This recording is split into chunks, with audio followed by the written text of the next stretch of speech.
You're old, groaning like a geezer.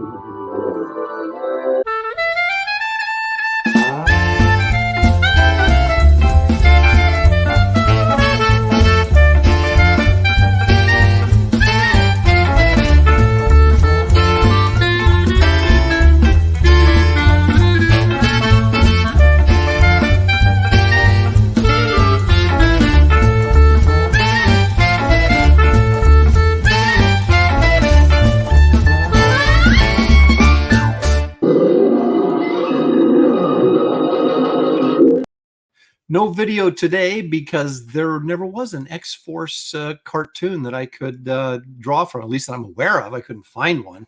Anyway, welcome everybody. It is once again time for Graybeards Studio. I like how I enunciate that. This is episode 76, believe it or not, 76. That means we've been doing this for like a year and a half. That is crazy. Once again, you guys have chosen to spotlight Rob Liefeld. So that's what we're doing once again, but just another incarnation of Rob's characters in X-Force. I'm happy to say that once again, Atari Force bit the dust. I wonder if we had a poll with Atari Force and Atlas Comics from the 70s, if it would just be like 0 votes, and Romance Comics. That would be the ultimate. So anyway, let's see who's here and get this show on the road. You know him, you love him. He's fearsome. It's David Williams. Yo, who came up with this stupid categories? I think that was you. On behalf of the Williams family, I'd like to recant that last statement and blame it on Russia. It's Russia. Disinformation, obviously, is what happened here. Yes. But like I said, once again, we see Atari Force getting beat down. Actually, it was very close, but they still lost, and that makes Atari Force about a 10-time loser at this point. So we're going to have to remove him from the list. Speaking of a guy I'd like to remove from the list, but can't because I'm contractually obligated to have him on the show, it's Gary Martin. Oh, here we go. Oh no. I was expecting maybe a song, or like at least hit one note on there. That'll be my goal today, is hit one note. By accident, probably. Yes. But yes. Now, you got to do that. What's that one note that what's his name from the Three Stooges does? He just plunks one like. Ding! Oh yeah. Well, I already broke a string this morning, so I'm working with 3. So you were practicing. That's good to know. That's good to know. You. I actually took lessons when I was in grade school for like, I don't know, a year on the violin. Oh gosh. It's like, so why wasn't I doing an electric guitar? I guess because the violin was cheaper. I have no idea. But there's probably some female type in band that you were sweet on. No, I mean I'm talking like little. I mean, isn't that the only reason why guys join choirs and bands and stuff? Well, it is when you get like, 6th grade and up, but like in 3rd grade, it's like okay. All right. they were pushing it in the school or something. I don't know. And I remember there was a couple of young Asian girls at my age at the time that were just jamming. They were just jamming, and I was like, you're trying to play hot cross buns or whatever they teach you, and it was like that was it. I was done. Henry Bemis gave you a new name, Gary. It's Stradivarius Martin.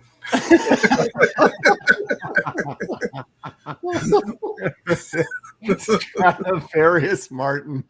Well, I think a Stradivarius would mock this particular violin as even being a violin.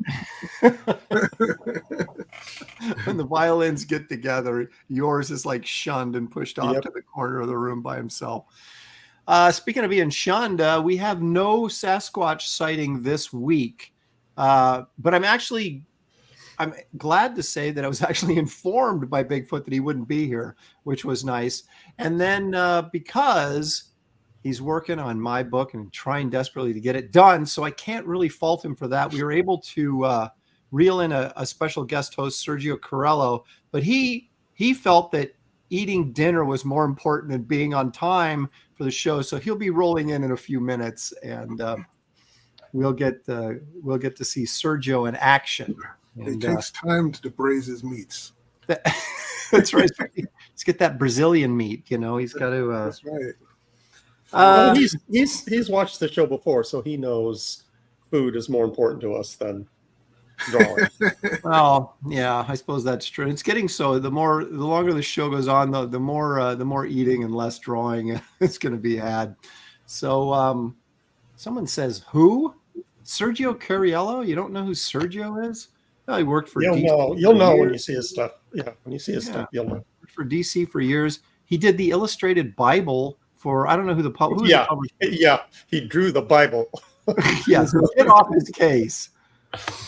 Well, it's like a huge selling, like the biggest selling graphic novel of all time, isn't it? His illustrated Bible that he did. I just saw it in Hobby Lobby last week. That's pretty cool. Bought one for my grandson. Look at that. See? How dare you, Repairman Jack? Just Yeah, you heathen. Yeah, in your face. Thanks, heathen. Oh, well, let's see who else is here. Dale A. He says, dang it, X-Men 1, not surprised, Dave. All we can do is put it out there for you guys to decide. And we had a pretty healthy showing, about 360 votes. So, gave you guys, I retweeted like 100 times, give everybody a chance. And that's what they came up with. Pastmaster Dan is here. Sean Willits. Do we know Sean Willits? I heard that name before. Where does he hold the polls? The polls are on my Twitter page, and then I try to have everybody retweet it as much as possible, and they usually go up sometime on Monday. It's a 24-hour poll, and then you're able to vote. So and welcome, Sean. Welcome, Sean. Robert the Bruce. Hail, Aaron and Graybeard. Sounds like a good band name to me. Gary already plays most of the instruments. Well, it's more of a punk band. Plays is a stretch. Yeah, exactly. Brian Norton, all the way from Japan. There's our good friend Aniakon Eudofia. Yo ho. Who we'll bring back on the show soon. Salute to the Graybeards in chat. Been catching up on missed shows. Looking forward to some live drawing and comedy. Well, I think the live drawing is the comedy. Yeah, I was trying to put those two together, but you beat me to it. Yeah. Daniel, here we go. This is a perfect week to have Shelby on the show. This is right up his alley. Oh yeah. Well, good old Shelby Robertson. I still don't know who that is. I did look at his stuff. So I saw a picture of him, and so I now know who he is. Edwin the Ace Volume 3 is live at Avocado is here. Cornelius the Critic. Atari Force has lost yet again, but no worries, Mr. Aaron. There will come a day that Atari shall be linked or inked onto your page. Hail to the Graybeards and the chat. Thank you. Tagama Works. He's got the Critic in his title. No. So everything he says, is meant to be either a praise or a slam. Yes, right. Cornelius. Well, it's actually critique, but that's the same difference. It's just the French version, right? Yeah. So he could say, that's a nice shirt. Then you don't know if he's insulting you or right. He's critiquing my shirt now. Yeah. Wow. Leg Kick is here because Leg Kick is almost always here. Pantheon is here. Aaron, I know Captain Kirk is one of your all-time heroes, but I have to say, in my opinion, Garrick from Deep Space Nine would run circles around him and would stitch him up. Yeah, see, Pantheon is spelled Gary, not Garrick. Gary would run circles around. Well, I've only got this to say to Pantheon. Yeah, exactly. And I'll give you one of these too. For good measure. That's right. One of Kirk's Shatner's thespian move there, moments. Yeah. gritting his teeth. God. Elon Mudd is here. Neil Orr is here. Sequential Artiste. There's the Brohawk in the chat. Skull Nasher, John with no H, Neil Orr, Toshiro, Duck Bacon, Birdman Burr, Tim F, Best Age Comics, Michael Deach. And let's see here. Who else we got? Running through here. L.E. the Skibibdi Rizzler. There you go. I don't even, but he does say that violin concertos are dope. The Skibbity. The Skibbity? I think so. Go back. Skibbity. Okay, the Skibbity Rizzler. I don't even know what that means. Carbon Dioxide is here. Robert Dones Pills is joining us. Sand and Metal. He says, I've been reading Claremont's Wolverine solo story, and I hate to say, but it's been a bit of a slog in Madripoor. Yeah, I'm gonna throw down here. Everyone, get ready. Hold on to your seats. I think Claremont is overrated. Damn. He's a wordy gentleman. John Byrne carried the X-Men. Oh, look at that. Yeah. And well, Marvel is chat. Convince me I'm wrong. Marvel is paying Chris Claremont not to write. So, I mean, oh, look at this. Brian Smith says, I read Atari Force last night, and now I agree with Aaron. Thank you. Thank you. Thank you. You're not supposed to read it. See, that's where you fail. You look at Garcia's artwork. Garcia Lopez artwork. Yeah, still got those goofy costumes. Dale A for $5 is next week's poll. Spider-Man, my favorite Martian, and Ralph Snart. Gee, I wonder who will win. Yeah, see, we're going to have to start doing that so it's not so subtle that it's blatant. Exactly. We want to draw Spider-Man, so let's see. Ralph Snart and my favorite Martian. Yeah. Old Dirty Fatty is here. How to Draw Comics Books by Dan Lawless is here. Hey, Dan. Dan. Eric Boyd. Congratulates Dan on his new gig. I mean, that's pretty cool. We can talk about that later. I don't know. You have to tell me. Omer Glitch. Hidden Hand Media is here. Ronan, Aaron, remember, it's only an island if you look at it from the water. Of course, that's a great line from Jaws. Sean Willits. Shelby's got a good channel. Just found him recently. Angela Curry. Aaron is treating Shelby like the other white meat. Meh. Damn. Yeah, Aaron, you racist. That's not true. Hey, we have a list of people we want on the show. You just have to get through the list. That's all. Yeah, where's he on the list, Aaron? Yeah, hey, no, it's up here, baby. We've talked about it. All right. We've talked about it. It's just that I am really lazy about inviting people. Stealth X5 for $2. Hello to you. I saw He's a Monster on here, and He's a Monster a couple of weeks ago when I drew that Lord Pumpkin. Are you listening, He's a Monster? You said, hey, $200 confirmed, and then I never heard from you again. So it's okay if you don't want it, but let me know if you want it or not. Confirm one way or the other, yeah, other people do inquire about this art, and I want to know if I've been holding it because I thought you wanted it, but if you don't, just let me know. Yes, what? Yes, you want it? Yes, you want it, or yes, it was a gag. No, he says, I've been busy. I'll get it. No, see, I think it was yes. Yeah. Yes. So, okay, here we go. All right, so that Brian Norton from Japan is here, all the way from Japan, I guess I should say. All right, let's get this show rolling as we're stalling, waiting for our dinner guest to arrive. Let's do a little show and tell. David, what have you got to share with our anxious chat? Well, I got a couple of pieces that will be bidded on today. I think I showed them last week. I had this Oh Batman. man. Oh, I'm going to bid on that. Yeah. Yeah. How can I super chat? And this Spider-Man. Both of them?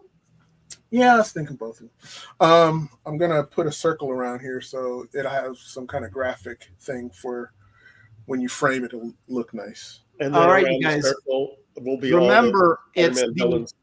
it's the highest super chat or highest accumulation of super chats that will take this home. Yeah, maybe we should explain it thoroughly. Yeah. Yeah, every week. Well, we've started just a couple weeks ago. We've been throwing some artwork up, and to encourage you folks in the audience to super chat. So the highest super chat or the highest accumulation of super chats, say you super chat us 10 times $5 each time, that's $50. So, and whoever puts in the highest super chat wins this art. Of course, the flip side is it's not like an auction, because if you auction and bid and you get outbid, it doesn't cost you anything. So you super chat, which we encourage you to do anyway, but we're just trying to give you something back for what you give us. So there you go.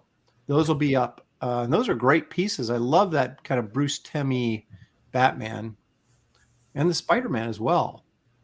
Can I super chat myself? I don't know if I can. Yeah, I was wondering if I could. Yeah, so if you guys in the chat are messing around, then Aaron and I are going to swoop in. Yeah, that's right. So anyway, that's how that works. You can super chat throughout the show. At some point, near the end of the show, I will say, okay, I can't accept any more super chats.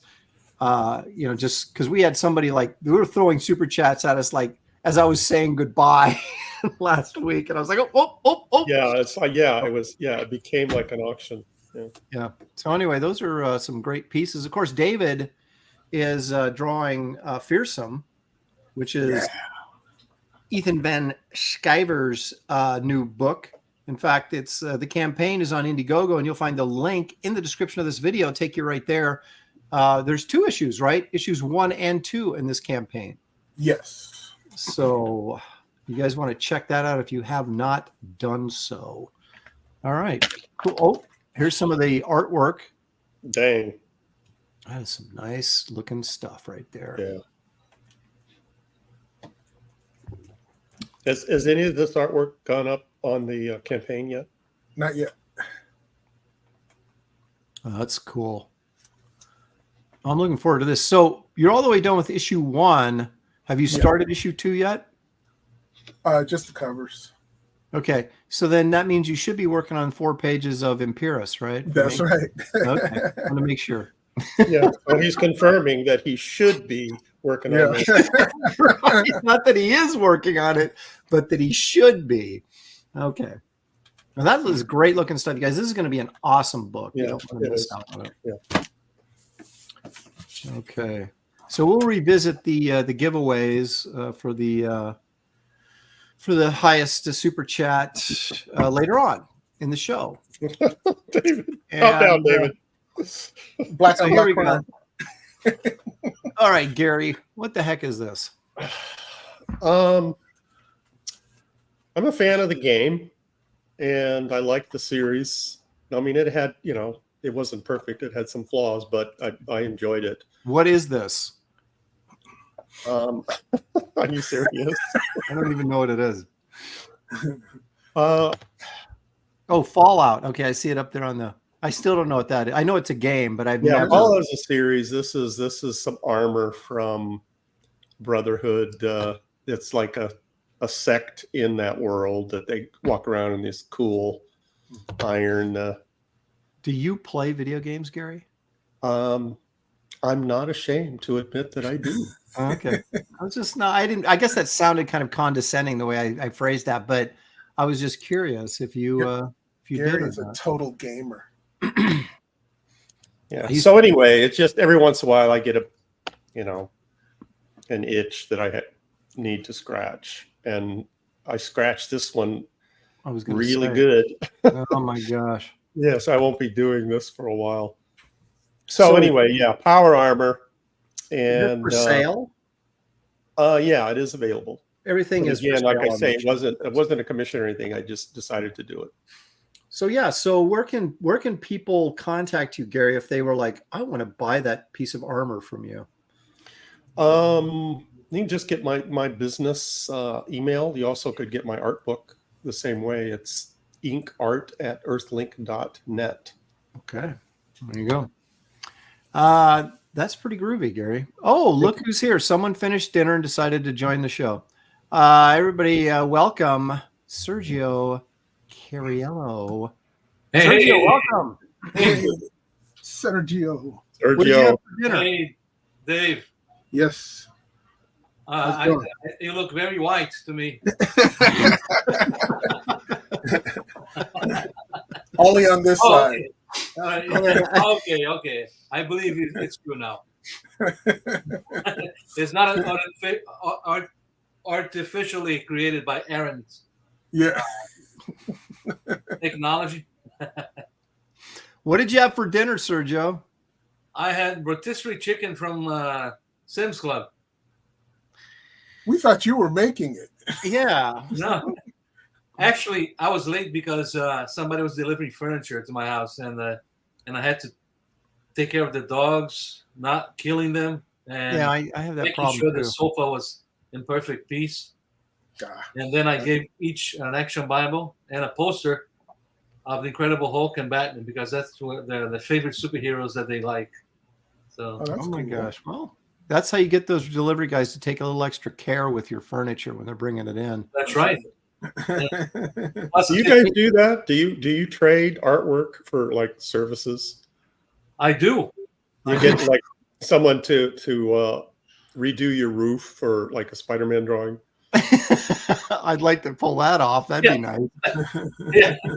Yeah. That I'll have to sell a Ditko original for that. I know, exactly.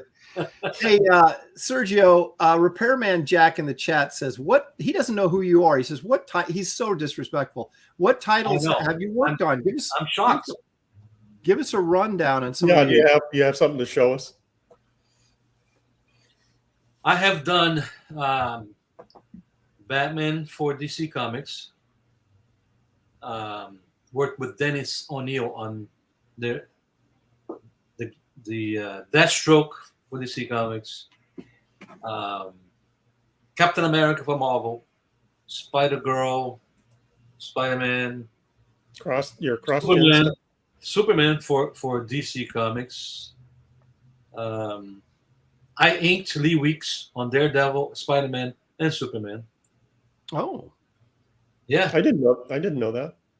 you didn't know that? No. Yeah, there were 3 stories that one, I think that he wrote the one Daredevil on Snow. I forgot the title of the book, but You remember Daredevil and you remember Snow. I remember Snow. I remember Oh, it was easy. Yeah, no, because the pages I didn't have much of Snow, but you didn't get the easy ones. Yeah, I didn't get the easy ones. Otherwise, he would have done it. If he needed help, that's because he couldn't finish them, or the anchors assigned to it couldn't finish. Whatever the reason was, I like to think that he wanted me because I'm good inker. Yeah, I'm a good inker. So Lee was very happy. So I inked Lee. I worked for CrossGen when CrossGen was in Oldsmar. Joined Eleanor Presti, Bart Sears, Andy Smith, Chuck Dixon, Drew Geraci, Greg Land, Laura Martin. What book were you working on? I can't even remember. Crux. Oh, that's right. I did Crux. I did a Pirates single book, not the series, but it was Jack Black with Chuck Dixon, one shot. I did that book. Okay. And I also at the end when everything was closing down, I did everything. I did 4 books, I think. Yeah, they were throwing stuff. I was working on Lady Death when they were going. I did one issue of Lady Death, one issue of Where the Rat, one issue of Greg Land's book. What was Sojourn. that? Sojourn. I did one issue of that. And the covers. 2 covers. Well, there you go, hey, guys. I hope you realize that Sergio's done a few things. And, Yeah, he's been around for a while. Just type my name, Sergio Cariello, and search on Google. and you'll find many realize things. how many things I've done over the years. I'm 6 years old. What do you have to show us? Oh, I've been working on something with. Oh, all right. Hang on 1 second. Let me read this. Stealth X5 for $2 says video games are great. So there you go, Gary. You're getting justified. All right, Sergio. I'm going to make you big so you can show us what you've got. I've been working recently on this book with Jack Dixon called Comics Matter. Is it? Can you see it? Yeah, we can see it. Yeah.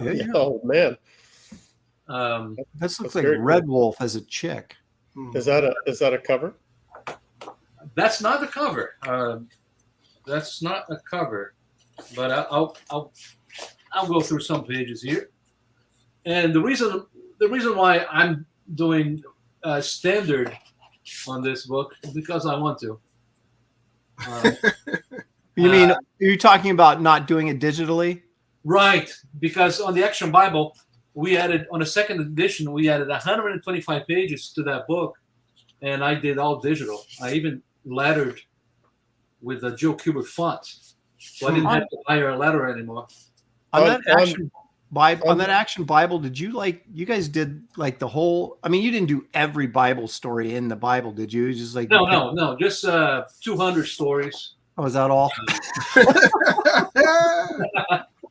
It was 700 pages, but at the second edition in 2020, because of the success of the first one in 2010, now there's over 800 pages in that book. So, yeah, that book. I'm still inking this. That's nothing compared to what Sergio did. Wait, when I was doing the Action Bible, I was doing the Lone Ranger. So I was producing 37 pages of Action Bible, pencils, inks, letters, colors, and letters. Oh my gosh! I was doing 20 pages of pencils and inks of the Lone Ranger simultaneously, and I was doing 50 pages a month for Zondervan, Son of Samson, Gary Martin's What If Samson had a son? We call him Brandon. And you did what, 1,200 pages of that? Yeah, I was doing 50 a month of that, 27 of the other, and 20 of the other. Don't you ever get tired? Gee, many Christmas. I got tired. My wife quit her job to help me out, and everybody that visit me, I put them to work. Pages, skinny pages. Right here. Hey, Sergio, can I borrow your lawnmower? Sure, get in here and fill in blacks. Yeah, I was extremely busy. Can I get a blood transfusion from you so I could get a little more energy? If Jack Kirby was alive, I would probably get a call from him. Sergio, I thought I was the fastest. No, you. But I did have professionals asking me, "How do you do it? I'm having trouble meeting my deadlines. How do you do it?" So I give them the tips.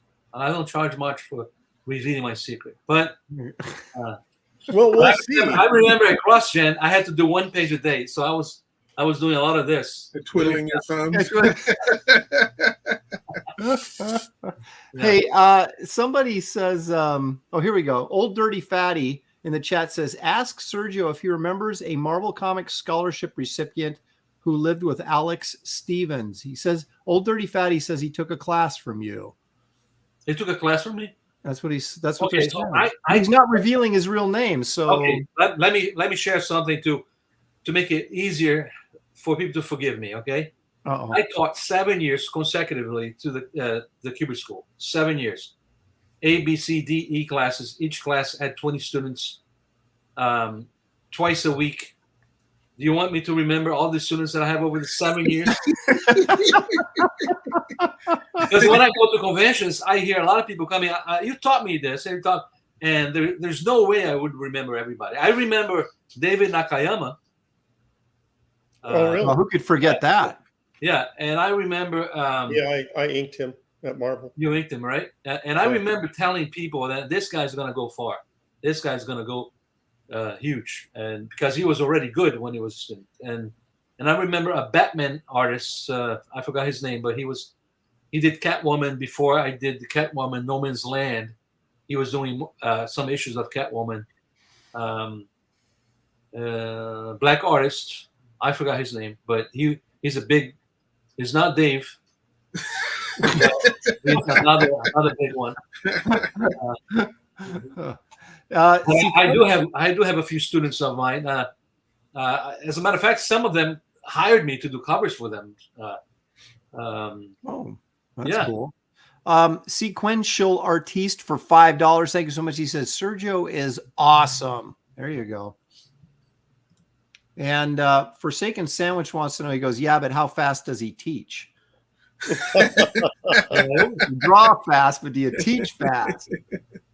Yeah, I taught a few classes during COVID because the Cubic School needed some help having some digital classes, and I taught storytelling or story adaptation and other basic drawing, something like that. I forget, but teaching a class over the internet is not easy. You know, you have so many windows, and you gotta. Oh, that's right. You weren't even doing it in person sometimes. Oh, it was right? online. It was online, yeah. Oh, it was all online. Oh, that'd even be harder to remember your students then that way. No, I'm talking during the pandemic recently. That's okay. That well, Old Dirty Fatty says I'll always remember Sergio and God bless him. So there you go. Yeah. All right. Well, let me show a couple things here, then we'll get drawing, and we'll just find out how fast Sergio really is. Uh-huh. Well, you'll see, Aaron, where he just puts down. Back then, I was a couple of pencil lines and then starts inking. I'm 62, so 60 also. So yeah, you guys are punks. This is the trading card art for Mr. Mystic, thinking cross-gen. Mr. Midnight, that is part of the stretch goal artwork that trading cards that you'll get. Hold on a second, Aaron. Could you hold that close to the camera? Closer. Get your face. It looks like the Iron Ghost. I want to see the sweet cross-hatching. Yeah, there you go. Look at that. Very well done. Oh, thank you. Yeah. Thank you very much. Oh, by the way, I got Gary Martin's book, and I was. Did you learn anything? I was telling him, man, how. Yeah. That's. I don't know if that was a compliment or not. He said, "Oh, Gary, I've got your book. It looks. I would never. It looks tedious. Tedious. I mean, he's insane. He's an insane inker. There's no way I could do the Action Bible on that kind of style that he does. Oh, absolutely, especially get it done in this lifetime. Right. This is a cover I did for Fearsome. That's David's and EVS's project. Very cool. That's cool, man. So there's that. I gave him pants, which David was like, "Dude, you didn't simplify his pants enough." So I said, "David, it's your book, man. You can do whatever you want." Can you show the color? Can you show the color version of that too? After you show this painting? I never got it. It's posted. Okay, so this is the acrylic painting I'm working on for that's awesome. The Kit Carter movie poster. So I got to get this tree monster guy done, and Kit and Merv down here. So this whole vignette needs to be done today. That's my goal. And then you're finished, right? No. and then I got to do all this stuff on the bottom, and then Kit. So yeah, I'm just going to kind of go around the horn here, and then Kit will be the finished piece, and then I'll be able to have a perfect idea of if the background's working as well as I think it is with her in there, and then I can make some changes if I need to. But In Hand is already throwing down with a $20 bid. That's you add about 3,500 to that, and we might talk. That's that doesn't even cover the shipping. Yeah, I know. It doesn't. That's for sure. Oh my goodness. Okay, so you guys, we are. Oh my gosh, Carbon Dioxide says, I hope Aaron illustrates the manga action Bible. Will never happen. Okay, so we're doing X-Force, not to be confused with X Factor. David, you've done a cable already, right? Yes. So I thought you were out eating. No. That silence there got me nervous. So what are you planning on doing today? Probably Domino. Okay.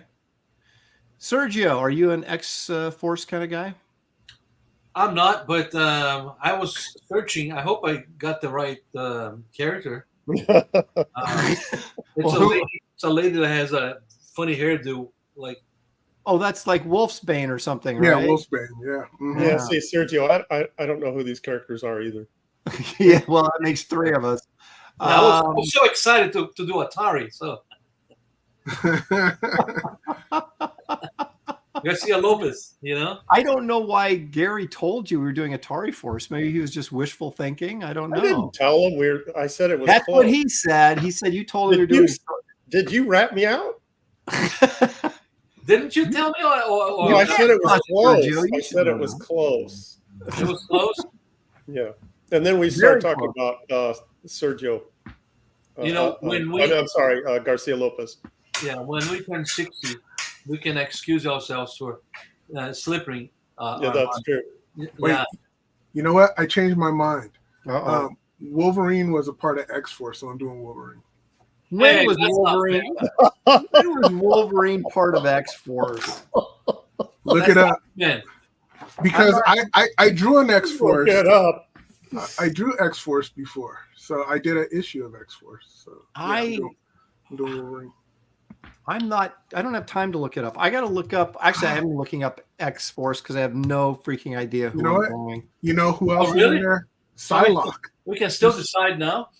Yes. You can change your mind if you want to. You can change your mind halfway through the draw. Yeah, that's right. I've done that before. I go, this ain't working. Hey, Aaron, Psylocke was a part of it too. Yeah, but that's wait a minute. There's Colossus is in there as well in this one. Does that count if they just like guest starring in the story? No, they were members, and so was Storm at some point. Well, now, I don't know. That seems kind of cheating to me, which is Factor, huh? which is typical. Yeah, wasn't for David. Wasn't Swamp Thing? You know, I think he was wrong. Man Thing. You got Man it wrong. Thing, right? I'm sorry, Man Thing. All right, hang on a second. Here, look at who are these guys? I don't even know who these. Tell me who these people are. That's X-Force. That was way back in the day, though. I know. Okay, so that's mostly all the New Mutants. There's Shatterstar.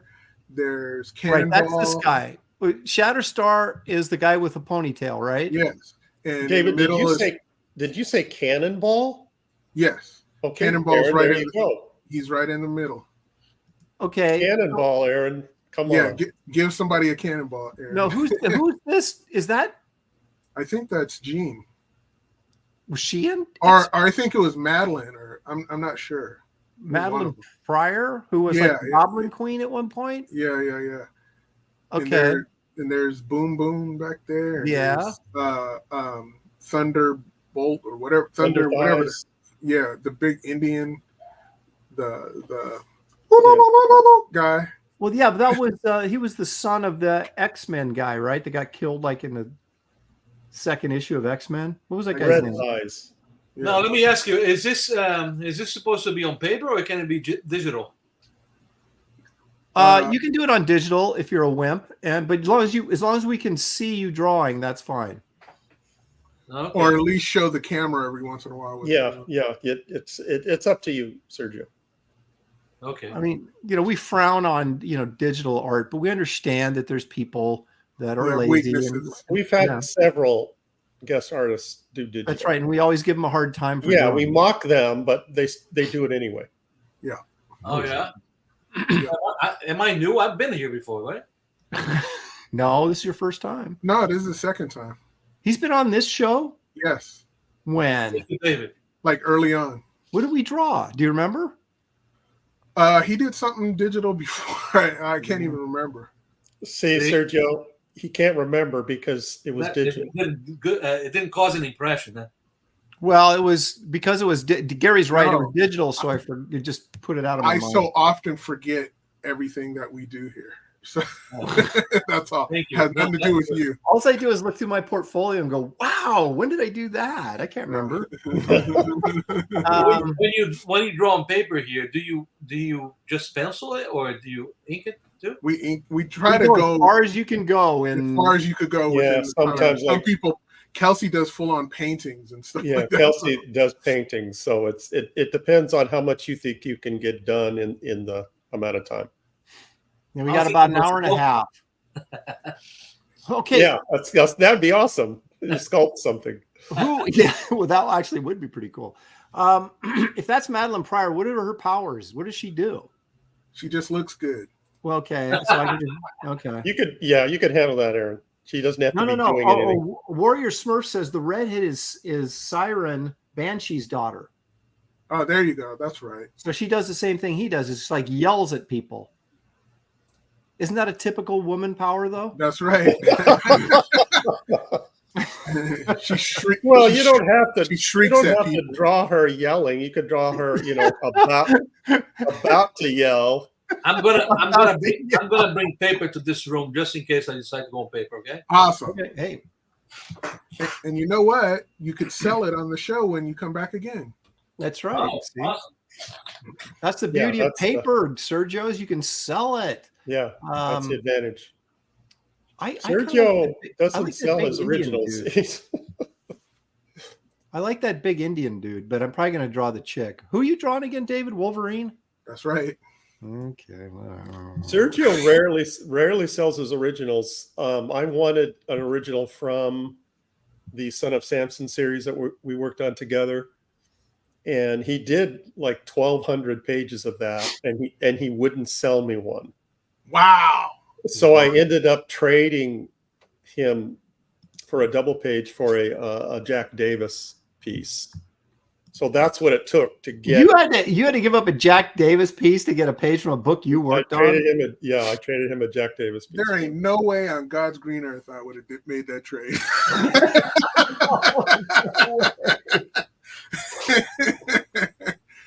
I love you, Sergio, but not that Come much. on now, Jack Davis is a whole other. Yeah. You know how many hours I spent getting this camera right for that painting, and now I got to mess it up here. There we go. I would have traded him a Jack Diddley.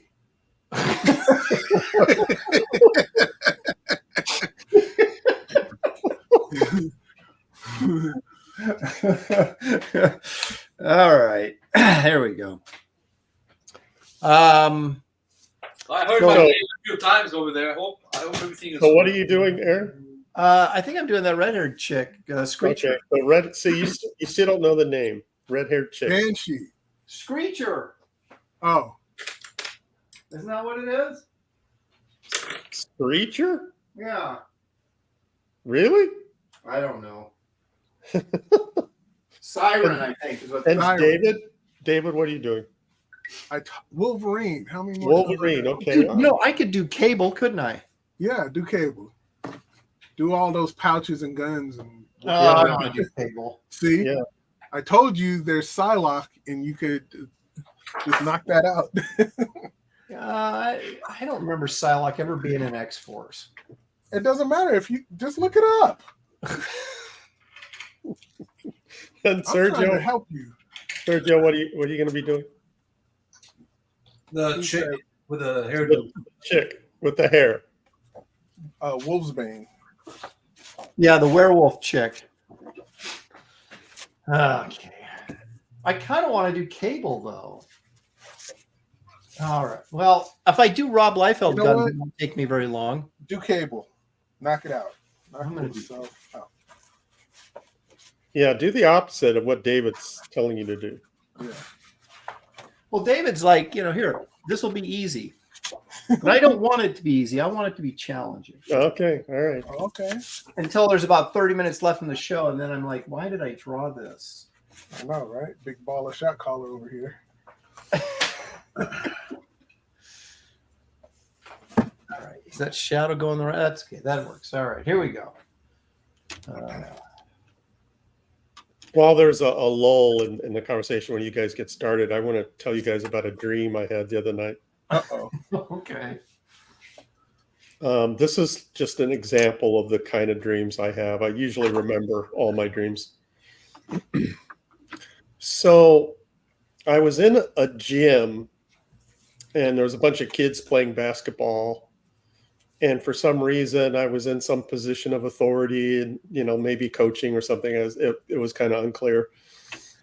And I'm talking to this one kid, and I realized that I'm talking to Bill Walton's son. It's not the grown-up.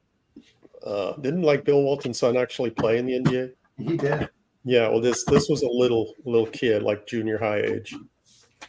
And I'm trying to teach him how to do a hook shot.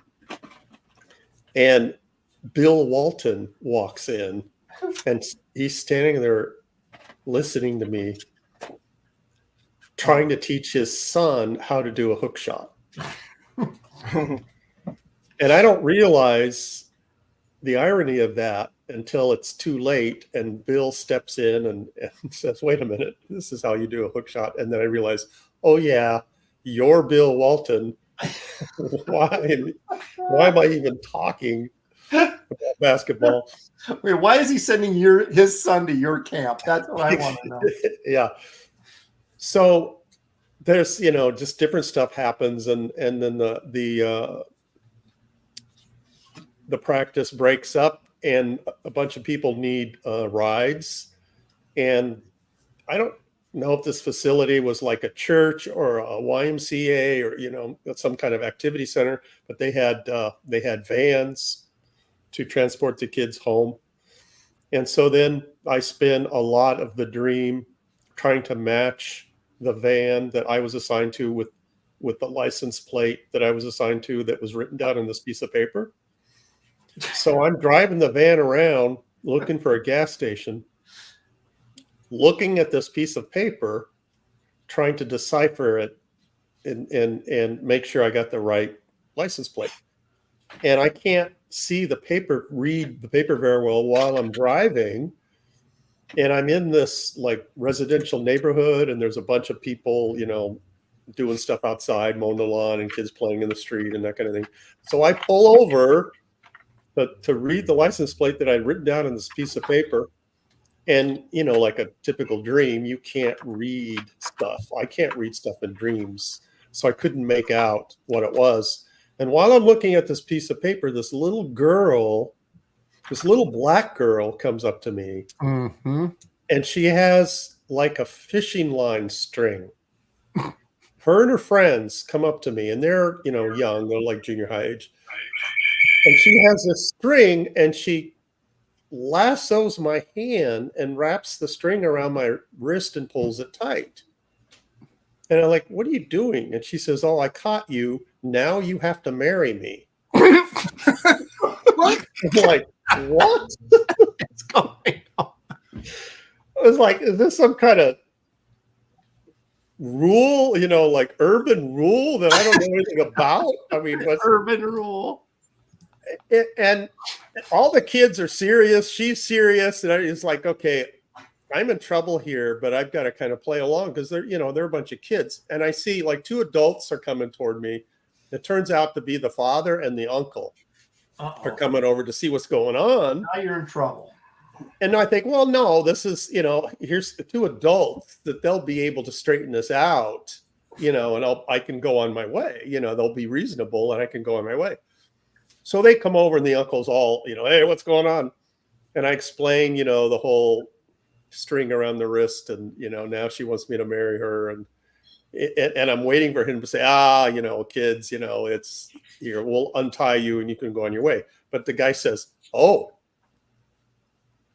you got the string around your wrist. Well, there's nothing I can do about that. We're like, what?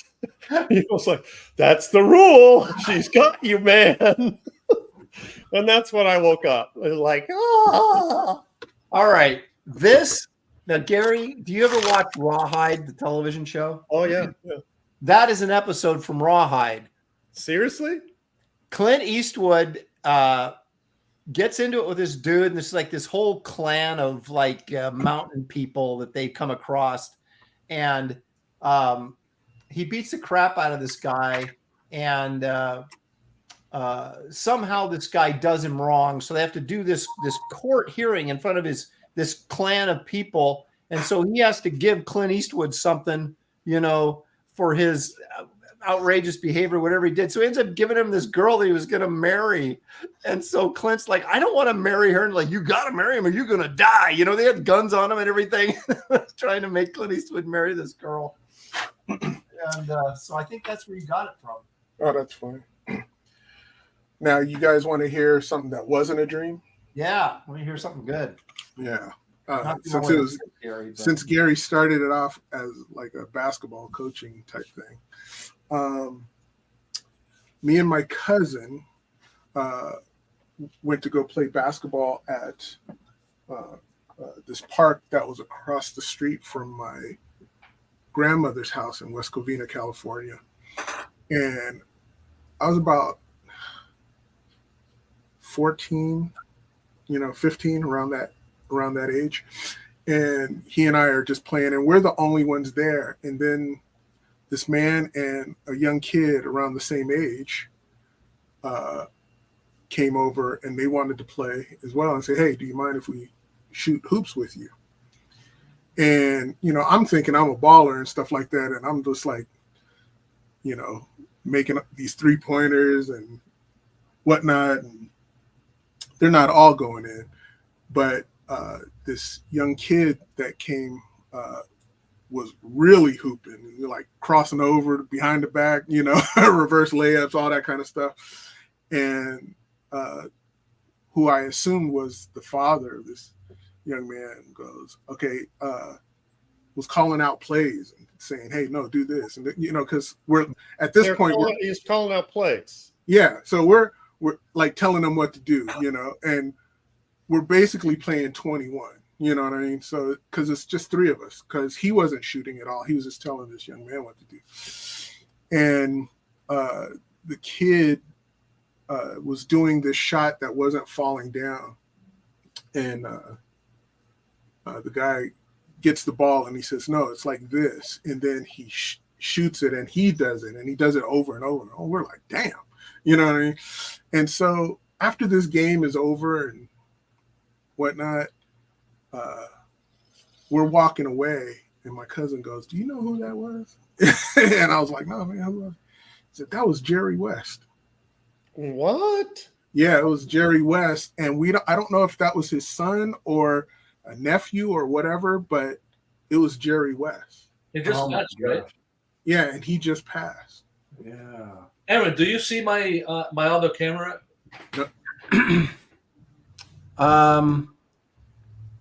There you go. Yep. There we go. But now I'm getting an echo.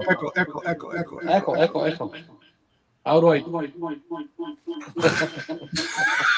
I turn this on? You got to turn off one of your mics, I think. All Right. up in this biatch.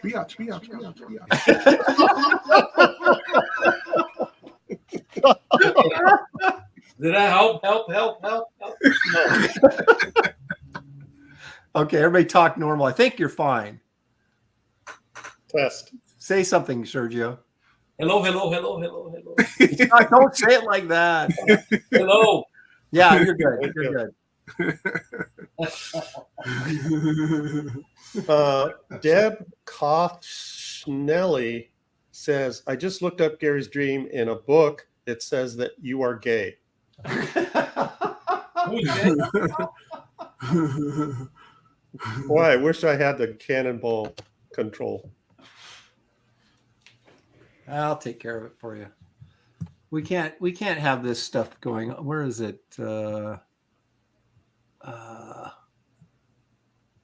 said that, Gary? Oh, here it is. Deb. Yeah. Yeah. Okay, Deb. We don't put up. But come on, we don't put up with that kind of crap in this show.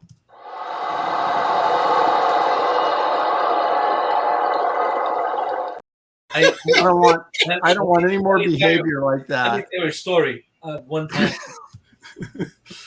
One time I was interviewed by a radio lady in Florida. She asked me all these questions about the Action Bible. It was a Christian program.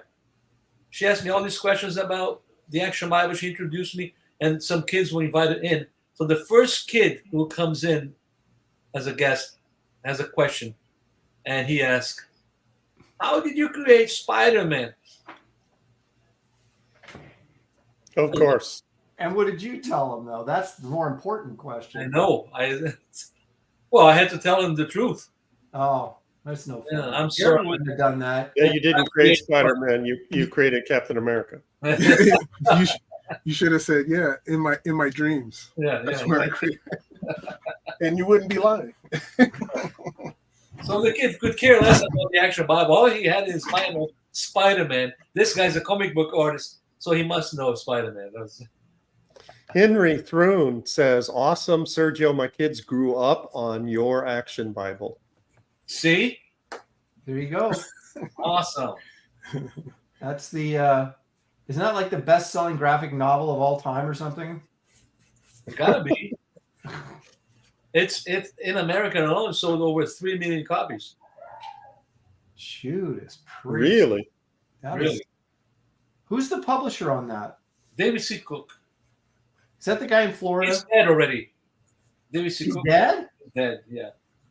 Well, somebody's publishing it still, though, aren't they? I mean, you can say there's a second printing.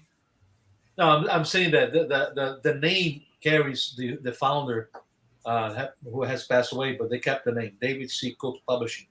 Okay. Yeah. Because some people ask me, who's Dave? Who's Dave Cook? I said, well, he's no longer with us, but the publishing company still. Yeah. How do I get a hold of them so I can send them my portfolio? I know. They published the picture Bible in the 70s when I was a kid in Brazil. The same company. Well, obviously not the one illustrated by you. No, it was André LeBlanc. Wonderfully illustrated. André LeBlanc. So, yeah, you're not going to tell the truth that you were like living in a hut in the jungle and you drew the Bible when you were a teenager? But it's interesting. I was still learning to ride a bike when I was reading that, and it was black and white, and I still loved it. And no color, and there was a digest size and 5 booklets, and I loved it. I was fascinated by it. It was really intriguing as a kid, to see the Bible in comic book form. So, how much comics did you have access to when you were growing up in Brazil? We had in the beginning in the 60s, they were very late. They were delayed a few years. So, Damn. Yeah. So when I was reading Steve Ditko, you already were reading Ross Andrew on Spider-Man. So if I wanted to know what was happening in the continuity currently, I would have to go to the airport and then read the colored version, because what we had was black and white translated to Portuguese, and there was 4 books into one. I had no idea that each story had a different cover. So they evolved to be current. But when I was a kid, I remember all the superheroes, all but the original ones, the initial ones that I got a hold of, they were black and white, and then later on they became colored, and more showed up. But I remember reading the Hulk, X-Men, Thor, all of the Batman, all of the books that you grew up with. And just in the beginning, in the 60s, they were very delayed. Was all that translated into Portuguese? Of course, yeah. My inking book made it to Brazil, and they did a Portuguese version. It was translated. Really? Wow. Yeah. Fearsome Bullet says, I was going to attempt to get a cannonball from Lopez, but his fearsome cover saved him from my wrath. Yeah, careful, Fearsome Bullet. I've been muting myself because my dog is going nuts because somebody's delivering something to the house. But I appreciate you withholding your vitriol towards me because of the fearsome cover. So you can hear my dog just going ballistic. So I'm going to mute again as Gary tells us a corn dog story. A corn dog story? Oh, the only corn dog story. That was a setup, Gary. I did want to give an update on my corn dog deli. They're burning the corn dogs again. Oh my goodness. Yeah, now so feel your wrath. it's chaos there. I have no idea what's going on. So it's like, yeah, I don't know if they're doing it just to spite me or they just don't know what a corn dog should look like. I don't get it. It's definitely to spite you. They've been watching Graybeards. So Sergio, can we see what you're drawing, or are you just gonna hold it up every once in a while? Can't you see? Is the camera not showing? It was showing you. We see you. No, there's a second camera, Gary. It's right here. Oh. Yeah, we can't see you drawing. We just see. It's blue. It's blue pencil. Oh, gotcha. It's not. Yeah, I didn't see your. I didn't see your. Oh. I didn't see your hand. It was just like when I looked, it was just a piece of paper. I didn't know you were drawing. Sorry, I'm so such a novice on this thing that you guys are doing. Well, you have already done a lot more drawing on the show than I ever have.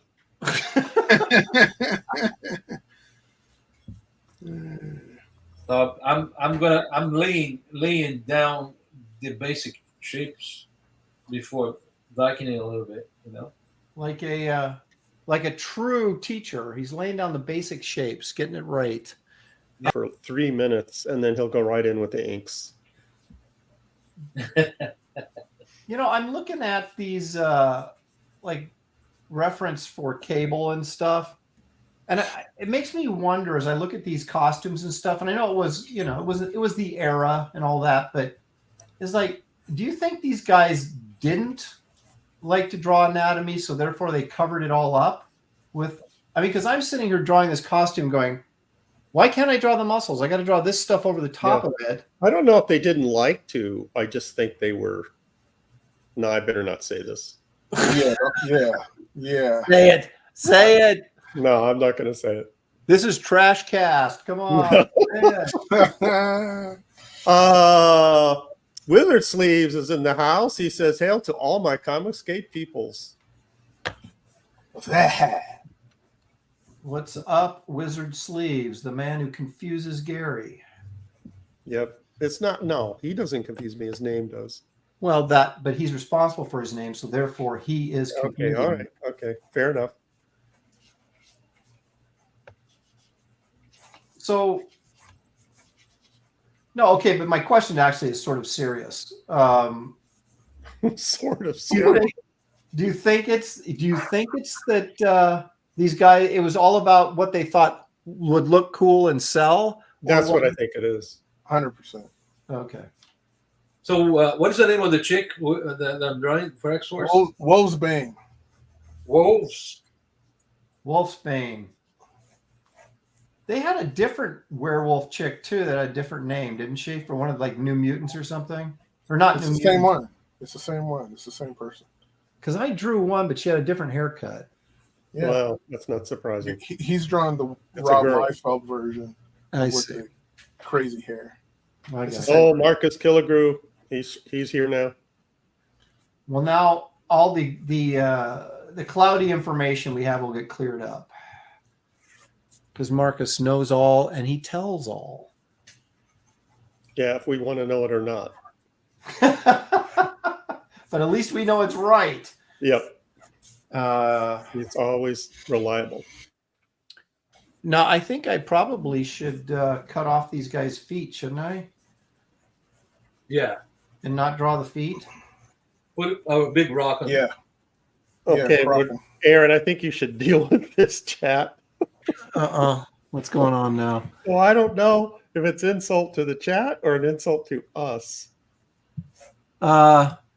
There's Fallen Lowlife says, Feral, you morons. Wolfsbane is her sister.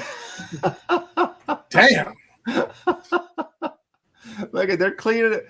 Griever Enterprise says Wolfsbane was X Factor, Feral is X Force.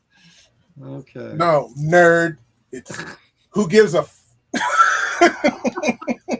Skull Nasher, Wolfsbane was a New Mutants, Feral X Force. Okay. So it's what Feral, we say it is. You're freaking nerds. So what are you doing? X Factor or X Force? Marcus Killer goes, how did you get Sergio to do this? I said, well, we let him come in late and he can leave early. That was the agreement. Yeah, we just, allowed his terms. Yeah, that's right. He submitted his terms and we accepted them, and here we are. And I appreciate that. Well, we appreciate you helping us out in our time of need. Yeah.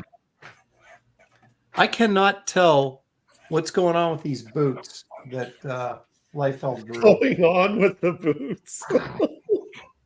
There's nothing going on with the boots. They're inanimate.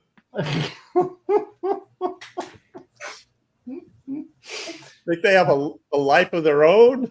Yeah, I don't know what they're made out of. I don't get it. I'm not sure. We don't care what Aaron wants. We're going to do our own thing. Hey, now, have any of you guys watched Monarch Legacy of Monsters on... I started, but I couldn't, after the first 20 minutes, I fell asleep. So I'm going to go try it again. Well, it gets... wait a minute. Didn't you like the Kurt Russell flashback when he was younger stuff? I kind of like that. Yeah, not all good, but again, I got to go back and... I hate it. The young people drove me nuts, though. I hated them, and they were like kind of the focus of the show. Well, that's true with your real life, isn't it? Yeah, exactly. So I thought this, I don't like these kids because they're young. That's what it is. Geek Avenger for $5. If you draw it in Liefeld style, don't draw the feet and draw a blank ton of pouches and sticks. Well, I'm drawing pouches and some sticks, and I did kind of cut off one of his feet. So that reminds me, David, could you show up again what the highest super chats get? Yeah, we've got you guys. If you're coming in late, the highest super chat today, or combination of super chats. Do you know about this, Sergio? What? Do you know about this? About It's like a super chat auction that we're doing. So the highest total super chats today get this original art from David, and we this is like what, the third or fourth one we've done in a row. In a row that we've done this. Here's how it stands right now. Dale A has contributed $5. Stealth X5 has contributed $4. Sequential Artist has contributed $5. Oh, $7. So he's in the lead, and Geek Avenger $5. So $7. $7 is for 2 pieces of artwork. You guys better, because the thing is, though, if we don't get some respectable super chats, then we won't do this anymore. But I also understand, people don't want to super chat and not get it. So they're probably all waiting for the last 5 minutes of the show, and then we'll have this run on. That could be, that could be that they're shrewder than I give them credit for. B-Gok says, I was working in the ER and a dude came in with a mangled foot, and the doctor said, ooh, a Liefeld foot.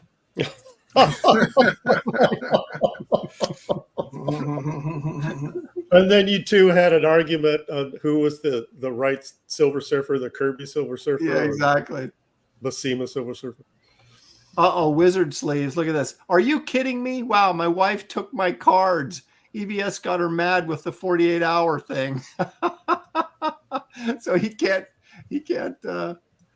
participate, nor his wife took his credit cards. Yeah, and this, this doesn't, like a bid, like if this was a regular auction, doesn't count. It has to be a super chat.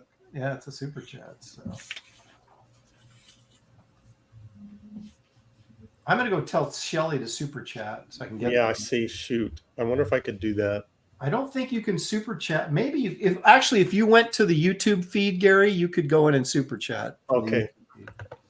I'm gonna wait till like 15 minutes to go in the show, and if it's it kind of defeats the purpose, doesn't it? Of like that's true. You take money out of your pocket and put giving myself and you guys money, but I would get the artwork though. Did you get the artwork though? That's right.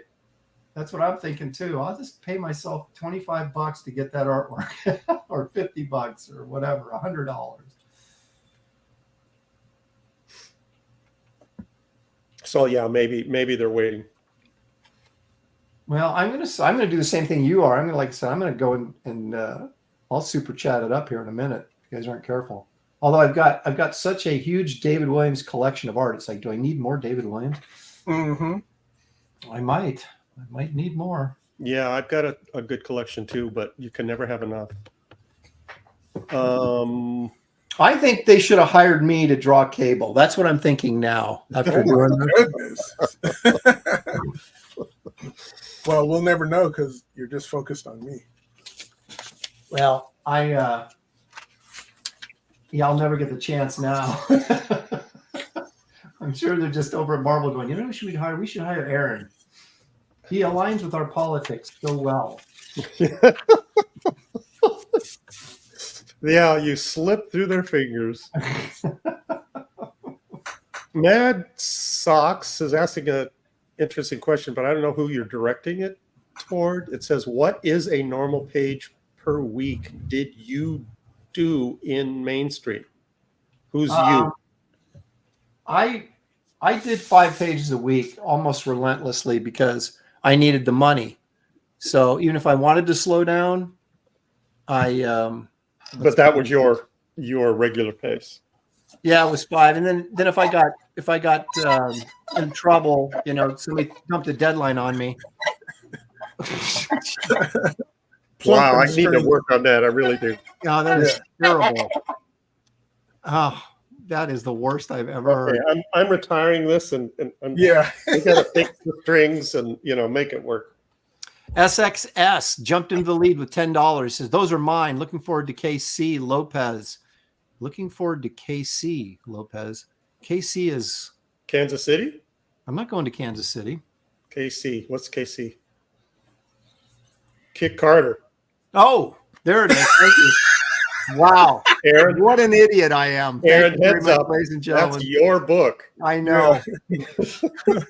Oh my God. Yeah. You stumped us. KC, what the hell is that? What the heck is he talking about? KC, what is that? Wizard Slaves knew right away. They're all saying, you dope. Brian Norton's like, wow. Stumped me too. I was like, KC. Brian, this is what happens when you hit 60, man. You got to spell it out. None of these abbreviations. Sand and metal.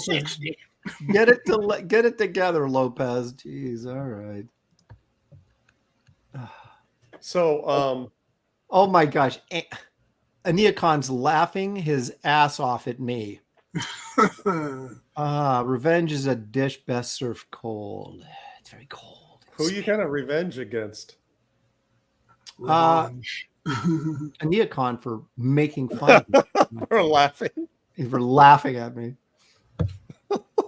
Geek Avenger, Kansas City, here I come, right back where I started from. Okay. Well, that's a revenge right there, just singing. Omer Glitch says, you shouldn't be able to bid if you're on the show. That's unethical because you can all purposely drive up the money. It's like insider stock trading. Yeah, but if my wife bids on it, she's not on the show. She likes David. No, if we bid on it, it's because we want it, not that we're trying to drive up the... That's for sure. And it's technically not a bid. Like, this is technically not a competition. What is that? Sergio is almost finished. What are you doing, Gary? I already read that. It's another one. Did you read the $10 one? Yes. I read that a half hour ago. This one? Those are mine. Looking forward to KC Lopez. That's Kit Carter. That's the $10 one. Yeah, well, I missed the sound effect. Oh, okay. So you're making up. Okay, great.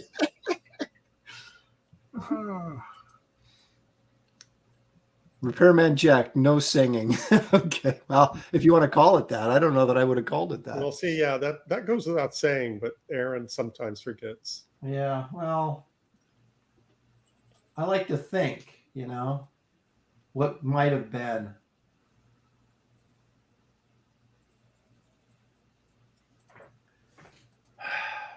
I don't understand this costume. I don't. He's got like a what do you call those hexagon nuts? The what do they call it? Hexagon nuts. What'd you say? Like a wing?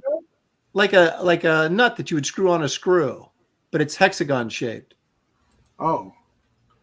He's got one on his wrist. It's like, what is that? Yeah, Geek Avenger says hex nuts. Hex nut. That's it. That's actually it. A hex nut. That sounds like a superhero title. I just don't understand where you get it. It's Mad Sox sidekick is D's nuts.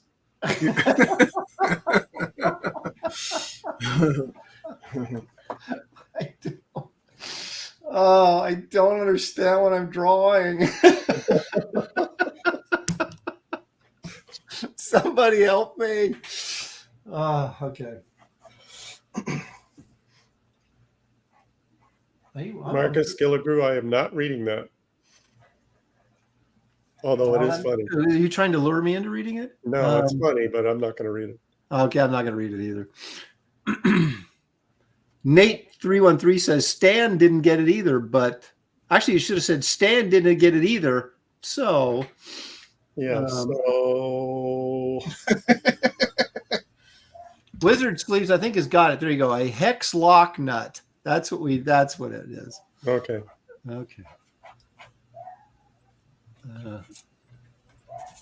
Marcus Gilligrew says David will read it.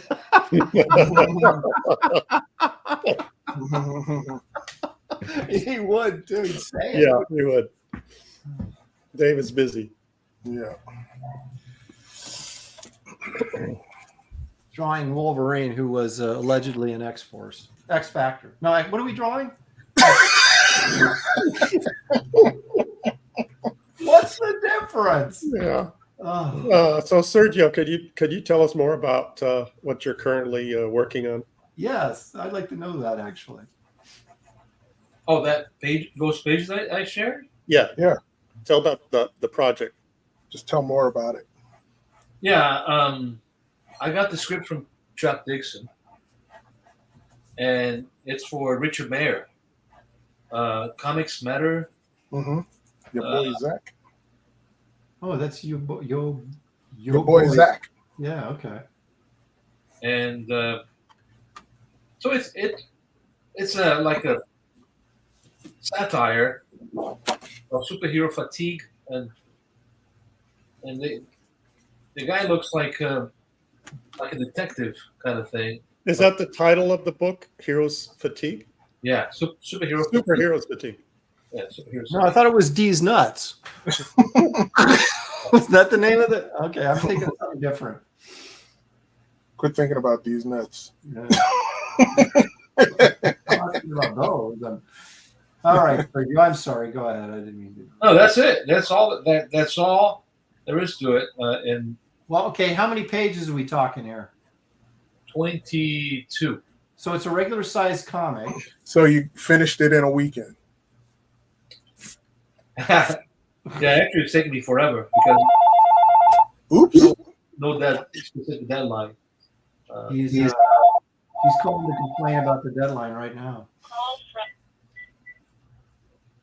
Sorry. I was hoping it was Kevin. That's what I was thinking. I was thinking the same thing. Oh, man. Don't ever call David when he might be streaming or you're going to end up on air. That's right. You will embarrass yourselves. Well, you call me when I'm streaming. I just don't answer the phone. Well, I do it on purpose because I know you're streaming. I know you do. That's why I don't answer.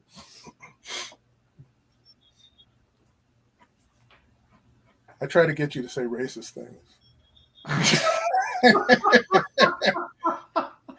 say this.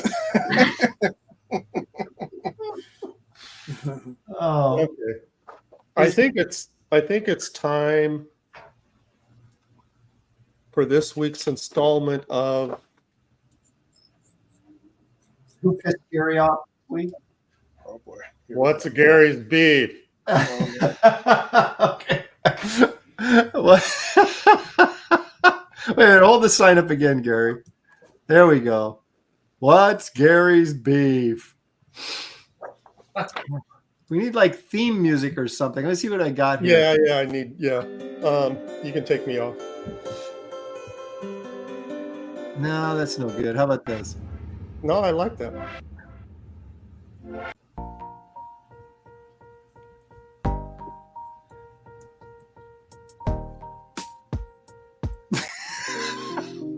Nah, that's too nice. Little rock There and you roll, go. maybe? All right, Gary. What's your beef? My beef this week is hobo dogs.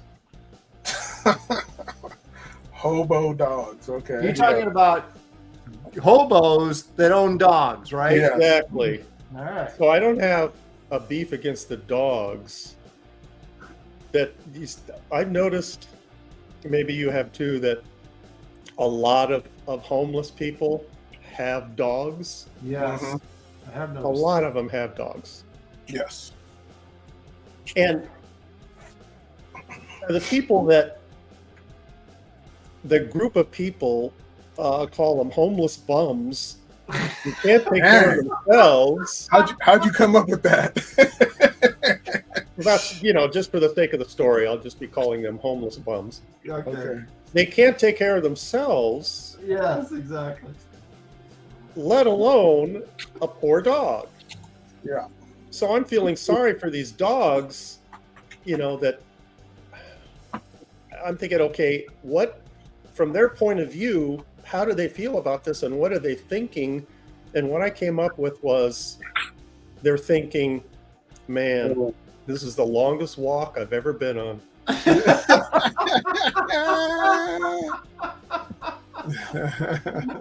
So that's this week's What's Gary's Beef. Tune in next week for What's Gary's Beef. That's true. That's funny. I do wonder that though. My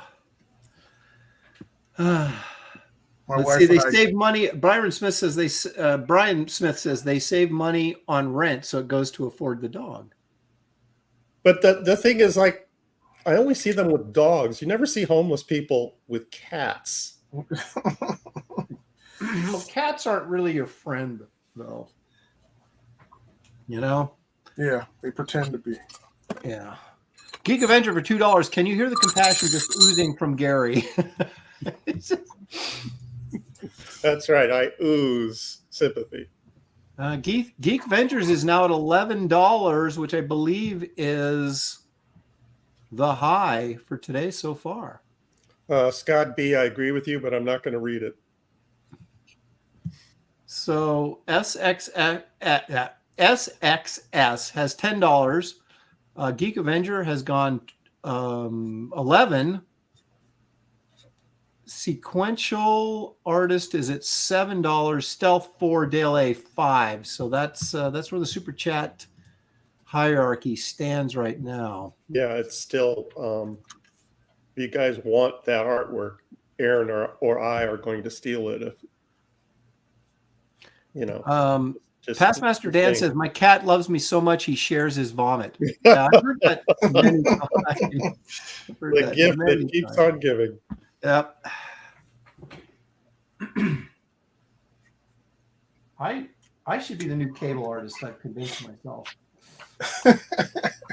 So 1 minute you're complaining that you don't know what's going on. The next you're claiming you're the all-time best cable artist. No, I didn't say that. I just said I should be the new cable artist. I'm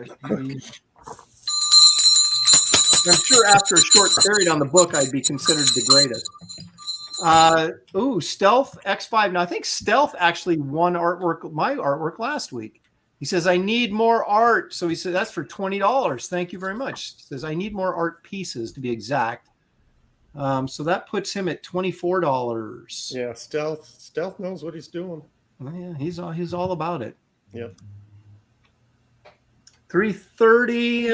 Let's see. Let's go for about another 45 minutes. That way Sergio can get another drawing done.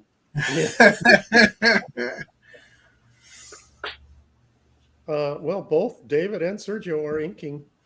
Aaron, I'm inking. are you? Yes. Pen inking, of course, but Okay.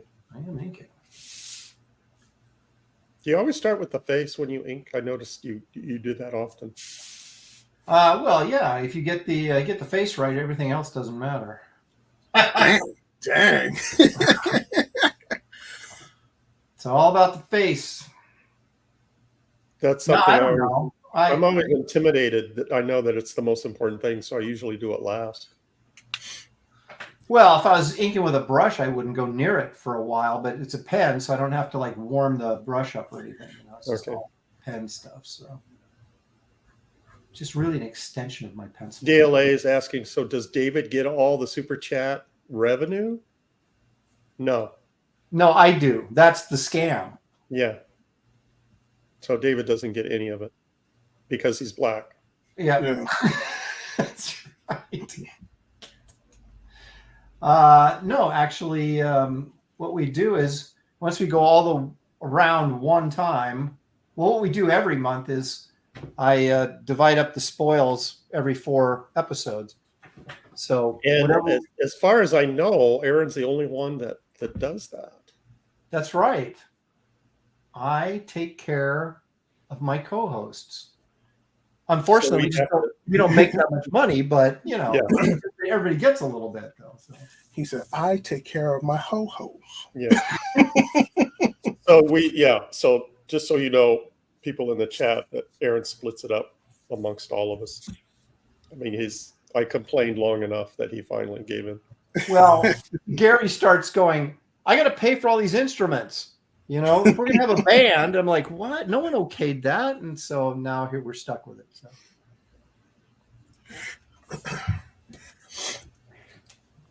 Although I don't send Sasquatch any money if he doesn't show up. There you go.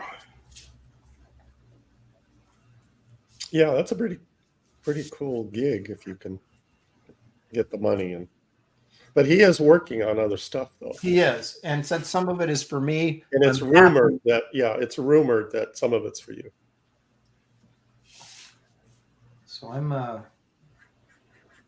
no, we understand Kelsey's a working man. We just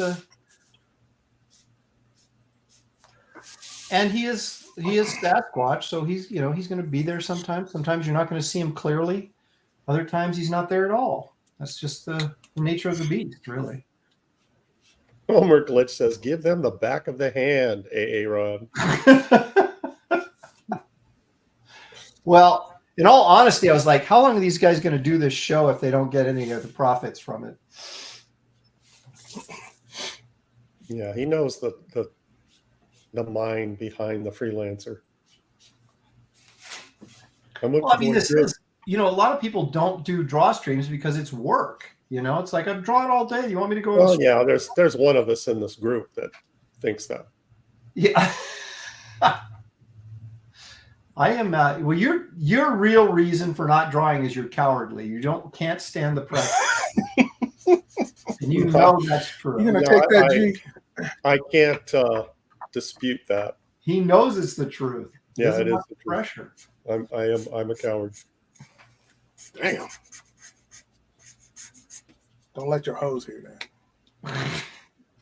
I didn't say. Yeah, let that do the work for me. Yeah, Gary will shoot a guy with, he looks at him wrong, but drawn on stream, that's something else. Huh? Okay. Yeah, I'll blow you away if you. It's like public speaking, right? I mean, the mafia, this hitman, he'll take you out, but he go and talk in front of the school board. Don't ask me to draw. So, that's all I'm saying. So, do you guys have plans to do more Son of Samson? Ah, Sergio keeps asking me that. We've talked about it. We've batted it around. So we have not ruled it out. I'll say that. We have not ruled it out. Is any of this is this like available in a collected edition or something at this point? That's what we would be doing. Okay. It was originally published 8 volumes, 150 pages each in a digest size in black and white. Well, digest size, that's more like that scales up to 8.5 by 11, doesn't it? No, that's small, It's still comic book size?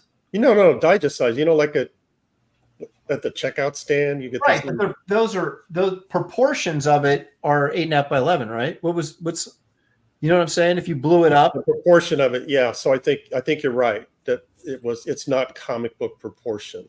Right. Yeah. Right. It's like you can fit 2 pages of it in one comic book page. Right. So if we did it, it would be collecting all 8 graphic novels and in a larger format and in color. Like I said, the original was done in black and white. Who published this originally? Zondervan. God If you're bless. not familiar, Zondervan is kind of known for doing their publishing Bibles and study Bible material and histories and that kind of thing. Okay. Yeah, they did manga Bible simultaneously. Yeah. Really? Wow. Yeah. I thought that And was a joke. it's really cool too. I thought it was like, oh man, this is going to be, questionable, but it was great. It was really, really cool. Well, so do these sell? Where do they sell? Like Christian bookstores or just online or what? Christian bookstores. What were the numbers like? Well, in Christian bookstores,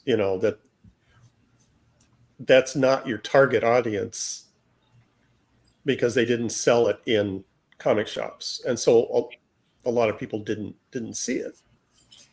A lot of people don't know anything about it. But Sergio and I worked on it for a long time because it was a lot of pages. Well, did you guys pitch them this idea then? Yeah. So were you getting money out of the back end or did you get anything up front? No, it was like a work for hire kind of thing. Help me out, Sergio. That's what I'm remembering. We just you guys got a pay rate. No, it was just a flat rate contract. And Gary was very courteous to me, and he kept what he thought was worth for him as writing, and he gave me what was he thought was worth for my drawing. Right, Gary? That's how? Well, not what it was worth, what I could afford. They right. I know, but you got less money than I did. Yeah. So, yeah, I created it and concept and wrote it, and Sergio did all the artwork. I didn't ink any of it. It was all Sergio. So they basically it was like a book deal. They gave you a flat rate, right? Right. And I think I gave Sergio like 60% of it, something like that, in that neighborhood. Yeah, it was Bruce Knafler, right, who did the whole thing, or he was the agent or so, or the in-between guy, or? There were a couple. We dealt with a couple different people. They kind of swapped out on. He left, but I think he started. And there was some guy with the last name Rock something. He's the one that turned me on to it. Schwartzrock. Schwartzrock. He turned me on to it, and so I sent a proposal to. Zondervan was looking for projects. They were going to do several of these formats of comics, and I sent them a proposal, and it was the one, David, that you're familiar with, the New Guardian. Mm-hmm. I sent them that one. Oh, really? And they told me they actually called me up and said, we like this proposal, we like the idea, but we're already doing a superhero type book. So we're not, we can't do this one. Do you have any other ideas? And I sent them artwork. I wrote up a plot and, had it like an official proposal that I spent a couple of weeks on. Do you have any other ideas? I was like, oh, great. So on the phone conversation, while I'm talking to him, I remembered the Son of Samson thing that I played around with, like when I was in college. And so I pitched them that idea on the phone, and they said, oh, I love this. Send us a proposal. And while I was working on the proposal, they went ahead and okayed it and wrote up the contract. So that's how that came about. Oh, the thing about it, though, was the proposal was based on an 8-page story that I had written, like 10 years before, 15 years before, but it was only 8 pages. And then they sent me the contract, and it was for 1,200 pages. Wow. Now, did they have an idea of how much it actually cost to produce a comic book, and it just from the talent standpoint? I mean, No. how did they come across how did they figure out the budget for this? I don't know, but it wasn't a great page rate. No, I would imagine It wasn't. I mean, when I did my Fantastical Creatures book for Watson Guptill, it had like, I don't know, 30 some paintings in it. And they're more like they're watercolor vignettes, but still. And then just as many pages of sketches and stuff, and then all the text that I had to write.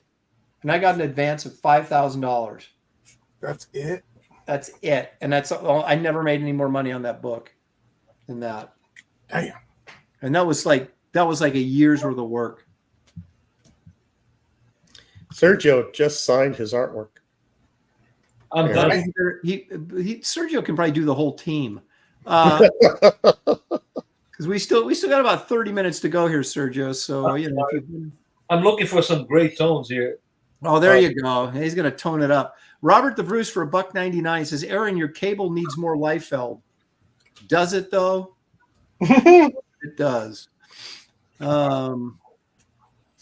got a couple of questions about Son of Samson. Repairman Jack asks if Son of Samson was biblical. Yeah, it was. The fiction part was Samson having a son. And it was basically just an excuse to tell Samson's story. And so we had theologians, looking at what we were doing and making sure we didn't do any crackpot stuff. Okay, now hang on a second. If you're just telling Samson's story, why make it Son of Samson then? Why isn't it just Samson? Because I wanted to do like a Conan type story. Okay, so so it was the fiction part was right. I got you. It was great. I had so much fun.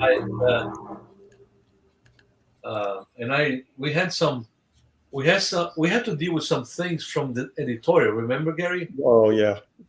For example, because they decided all of a sudden that they wanted the book to read backwards from the last page to the first. Yeah, Japanese style. What? And then I said no, because I already, when the time they decided to do that, I laid out 95 pages. Oh my Woo! God. I said, I'm not going to redo them. Are you kidding me? Why would they? Why? Because they wanted to sell it to a Japanese audience, or they just think that they wanted to. Their original idea was manga, and that's why they did it in the digest size. So that's all they knew about comics. manga, style comics. Another And so thing- that's the thing that we had to clarify. Well, you want the art to look like, manga style? It says, because that's not what Sergio does. And then they wanted all the books, not just Son of Samson, but all the series of that package from other creators and stuff, not have the creators' names on the covers, but the editor's name. Yeah, the editor's name. Yeah. And I said, with all due respect to our editor, who I love him, a brother in Christ, but when I go Yeah, to he was a good guy. to a book, so I don't ask, do you have a book by editor such and such? You know what I mean? Yeah, we had to Where did they get that? Where did they get that idea from? We had to convince them to put our names on. They had that idea from the market team. The market team, the market strategy was that it would be easier to catalog under the same editor. And then when people would go to the bookstore, all the books would be under one name. No, Yes. that's crazy. Yeah, That's that's crazy. how we thought. Yeah. It's like asking all the books, Marvel books, be called done by Bob Harris. That's it. And Stan Lee. then you go to this to the comic store and said, I want to get all the books by Bob Harris, the editor. Oh, okay. They're all piled up in the same shelf. So that's how they wanted to do it. Yeah. Nate 313 says, did Christian churches pick it up? Some of them did. Yeah. And then another thing too they wanted to do, after we created the character. Oh, right. Yeah. And you've been working on it for. After we finished 2 issues, 2 books. And that's 2 books is 300 pages. they wanted to change the character looks. Wow. And I said no. And then they teamed up all the 3 women who were in charge of the project from Zondervan. I knew it. They had I friggin' I knew was it. trying not to mention that, Sergio. they had a Zoom call with me, and I turned them all down. And I said, No, I was in that I'm call not going too. to change anything on the looks. We Yeah, created I was his in that hours, call too. and, Yeah. and if I cannot draw him the way we created, I'm not interested in doing this anymore. Why Well, did they want? it was more than that your art style was evolving as you were working on it. Right. And so the look of the main character was changing slightly for the better. And Right. they noticed For the that. character, it becomes something. Yeah. Yeah, they noticed that. And they're like, well, he doesn't look like he did, like in the first few pages. And so they wanted him, did they want you to redraw it or just go back? They wanted me to redraw the ears, the hair, and Why? What was the rationale for this? I have no idea, but I put my foot down on that. Of course. Yeah, They don't have. Sergio They didn't have a said- good reason for it, but it sounded like this is how we can justify our job. Is by you guys changed. Well, yeah, Sergio just said flat out, no, I'm not doing that. And that just shut down the conversation. But Right. to be fair, I told Sergio that I had creative control. That was in my I put that in the contract, and so we had less say on that kind of stuff. Yeah, we obviously, Gary and I talked over the phone throughout the whole deal, but Brian Smith says, of course, women would be the villain in a Samson story. That's hilarious. Good one. But to me, it was worthwhile. I hope we launch it, Gary. I remember. I never forget what you said when we didn't sell as we expected, and I remember you were like, "Why did we do this?" Something like that. Why did we waste all this time doing this? And That's my whole career. I asked that. But How long did it take us when we first started working on it till when you finished? Do you remember how long it took? well, I think it took the. I know I was working on it at the same time I was doing the Action Bible and the Lone Ranger. So, and I was doing 50 pages a week. So divide that by 1,200 pages. How many weeks is that? Oh God, that's crazy. That's a lot of work, man. Yeah, and that was done traditionally. I have all the originals. right. He's got all the except for one page. So Two the pages. one page that cost Yeah, you Pat Davis to get. Yeah, I should grab it and show it. Yeah. I have it framed. So you don't sell any of your pages, Sergio? I do sometimes, but I'm not into that habit of selling them. People ask me all the time, "Do you have any of these pages on that page?" And I don't bring them to conventions. I don't know. I'm not into it. I'm not into that myself, but I understand that a lot of people are. But sometimes I do sell pages. Sort of It's hard to let go of them. I always kept. You just like keep all your pages. I would just keep a couple pages that out of an issue that I really liked, and then I'd sell the rest. So you're not attached to them. I am, but it's 25%. You know, when I was working in the mainstream, it was like 25% of my income every year was selling originals. I had to sell them. Okay, so that's that's understandable. Like when I go, I didn't have to. Yeah, when I go to Alex Saviuk, and I sit along with him, he has all these original Spider-Man dailies, and they go for a lot of money. Yeah, they do. He can make quite a few $1,000s in one day, depending on who shows up and wants to pick up all these dailies from Spider-Man. Especially when they were written by Stan Lee or Stan Lee's brother. Larry Lieber. Yeah. Aaron, could you enlarge my screen? There you go. Ooh, look at that. Here's two main characters and Samson in a double page spread. That's awesome. So this is the stuff that Sergio was doing. How many pages a week? 50. 50. No. This quality. 50 a month. 50 pages a week? I couldn't do 50 pages a week if I... A month. Oh.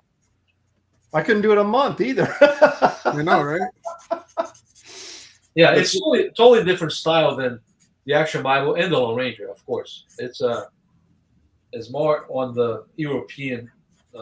Yeah, the stuff that you did of Batman 60s. Okay, Aaron, thank you. Yep. Guys, we're going to go for about we got less than 20 minutes. So, David, show your Hold on. artwork again. Oh, wait. Oh, thought you meant something else. I heard the zip and I was like, oh no. Please. No. There you go. All right, guys, this is what the person with the highest collection or amount of super chats or the highest single super chat, whatever's amount is the most. Right now, Geek Avenger has contributed $11. Stealth X5 has 24. Let's see, $24. Sequentials at 7, Geek Avengers at 7, 9, 11, and Robert the Bruce with $2, and Dale A with 5. So Stealth X5 is in the lead with a $24 contribution to our retirement fund. So you're getting both of these originals. Are you kidding me? These are originals, folks. Both of them. So how much time left in the broadcast? 18 minutes. Okay, so yeah, I'm gonna try to bid in about 10 minutes. So Gary's going to start dropping cash here pretty very nice, David. Thank you. So that's what's up for grabs today.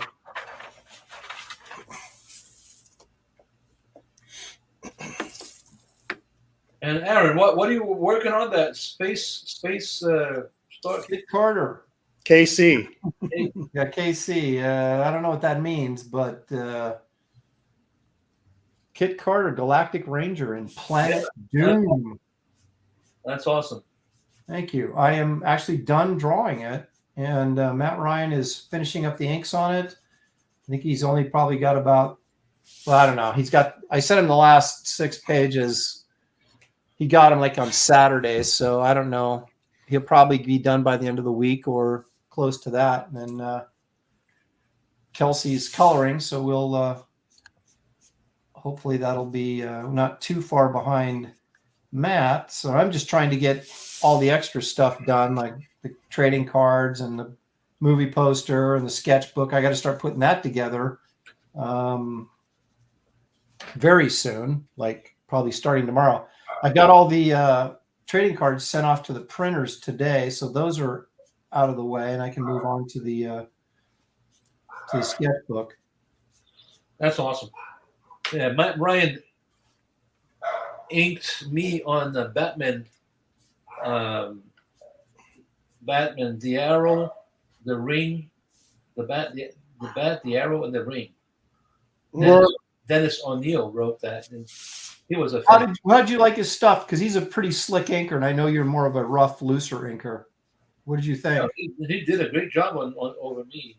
Okay. On Batman, because he's an absolutely fantastic inker that just does not get the credit he deserves. Right. Yeah, I agree. I inked him before he started inking exclusively. Yeah, he penciled like some X-Men stuff or something. Yeah. Were you involved in that? Not X-Men. It was something else. It was that 2000. What was that title? The 2099 stuff? Yeah, 2099. It was a 2099 story. Yeah. What was it? I got to go look this up now. It was a robot story. But for what title? Do you remember? No. Yeah, I don't remember him inking Andy Kubert's X-Men. He did some of that too, didn't he? Yeah. As a matter of fact, X-Men 25, his royalty check was amazing. Yeah, just being the inker on that. Yeah, I don't know what that was like. Yeah, not that many of us do. Can you imagine though, just being, working on a book during that royalty heyday, late 80s or very early 90s, and it like a hot book for like just a year, the amount of money you could have just on royalties you would have made. Yeah. Like Mark Bagley was doing Spider-Man bi-weekly, right? That's where I broke in, was doing like backup stories for him, because he was doing 2 issues a month, and that he ended up like getting really sick, because he just worked him to death, but he made so much money. Yeah, Randy Emberlin was inking him during that time. Randy made a buttload too. Yeah, he made a lot. He bought a house. Yep. In a nice area. It was nice. I remember another crew who got a lot of money was people involved in the death of Superman. I remember. Yes. I remember somebody bringing the original pages to the Kubert school,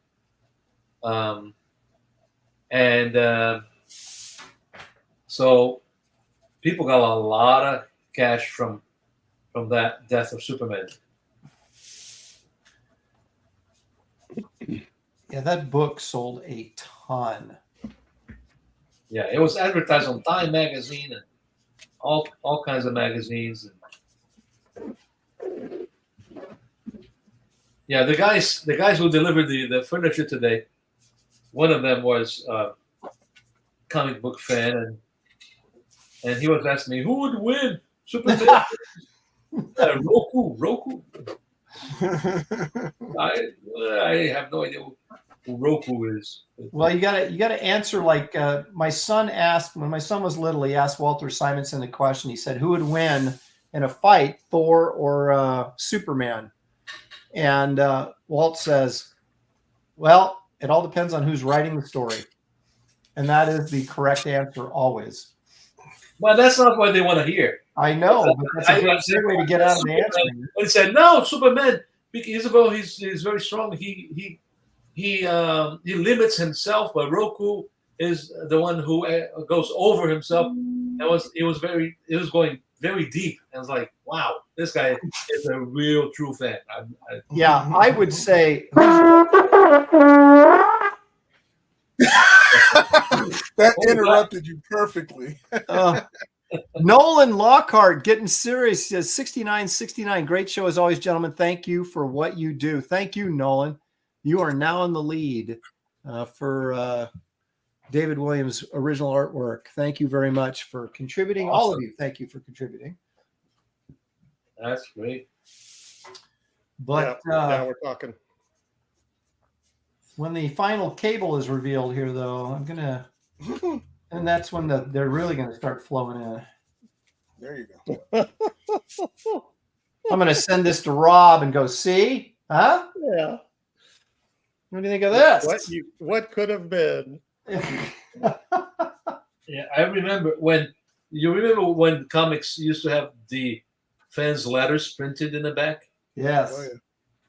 And I remember talking to an editor who got some audio tapes, like, "I can't believe you killed Gwen Stacy."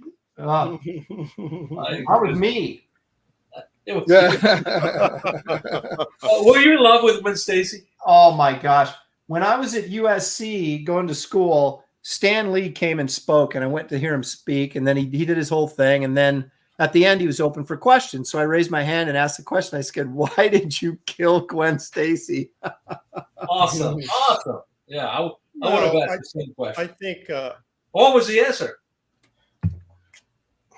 He said that he was like doing some sort of European tour for several months or whatever, doing the Marvel stuff over international, and so he had put who did he make the editor in chief? Was it Roy Thomas at that time? Roy Thomas.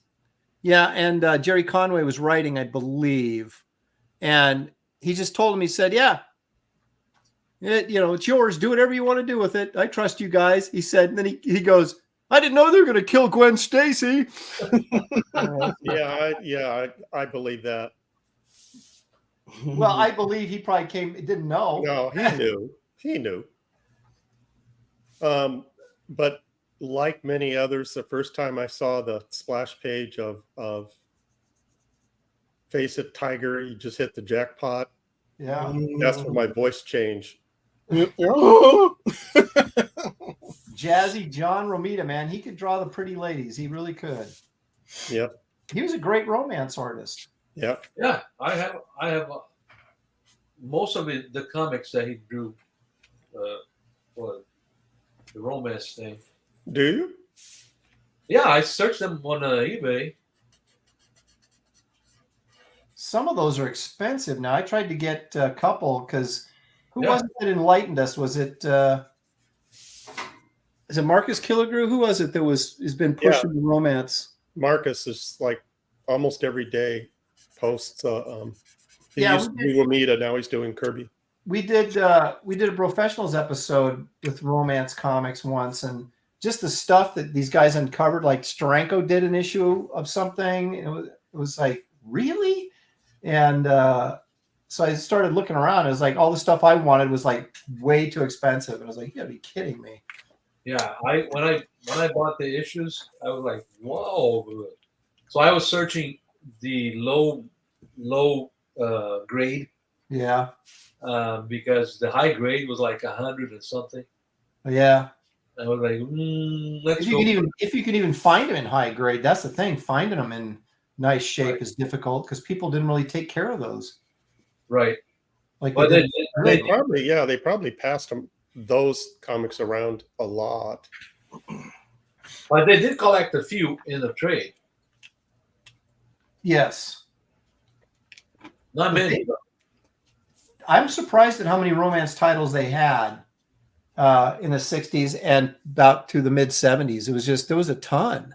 Yeah, John Buscetta did quite a few too. Yeah, he did. And that's the other thing I discovered. I was like, wow, that looks great. But everybody else in the collector's market has discovered it as well. So thanks a lot, Marcus, for telling everybody. Yeah, it's like the comics that we can't afford. That's right.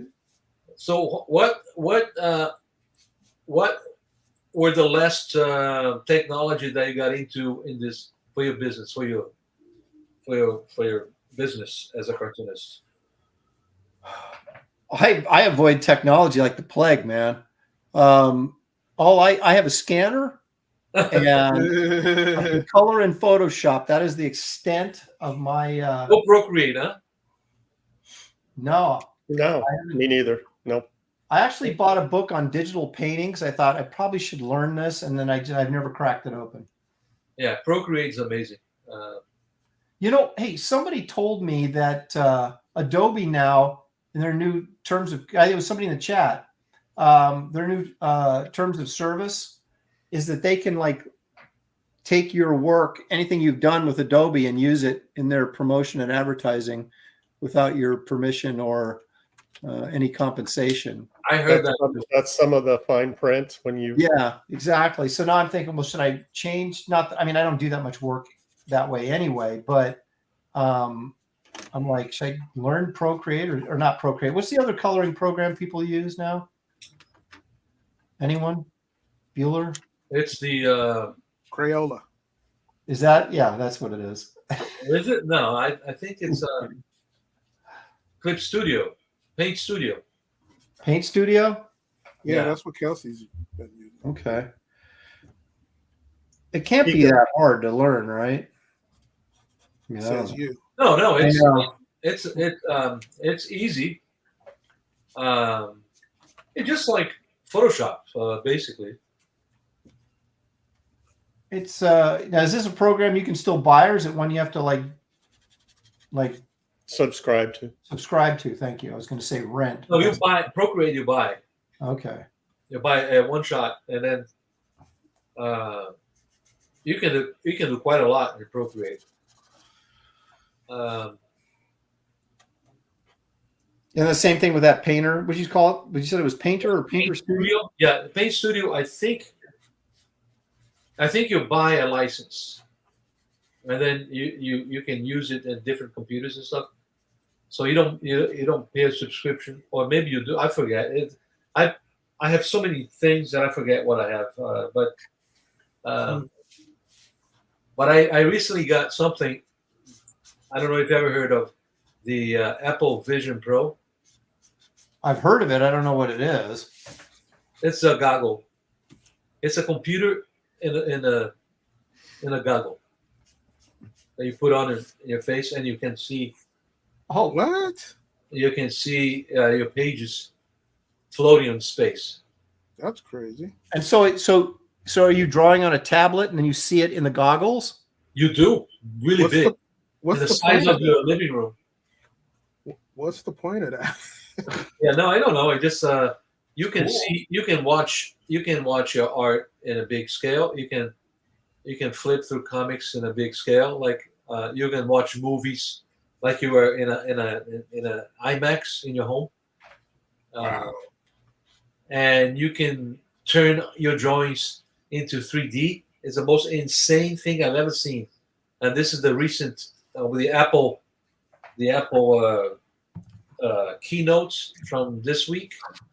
They updated that the operating system 18.0, and I was turning my drawings into 3D like I couldn't believe it. And only those who have this technology is able to enjoy it. So it's very expensive, but you can get into immersive drawing, immersive drawings, immersive animation, and immersive movies. So I put a post on Facebook recommending everybody to schedule a demo at Apple Store, and it'll be blown away by this technology that we have in our hands. It's like bringing Minority Report to your home, or Universal Studios. When you go to Universal Studios and you go through the Star Wars immersive thing, that you become part of it. So that technology is available to you by yourself. It's a solo thing because the thing has to be tailored to your eyes and your hands. But you basically manipulate all these screens with your fingers, and you can watch like Tony Stark, and his Iron Man stuff. Exactly. Oh my gosh, it's amazing. I was blown away by the demo, and I've been flirting with that thing for months and months, because when I got my Mac Tower here, and I've been watching a lot of reviews and I finally got into it. I think it's amazing. You can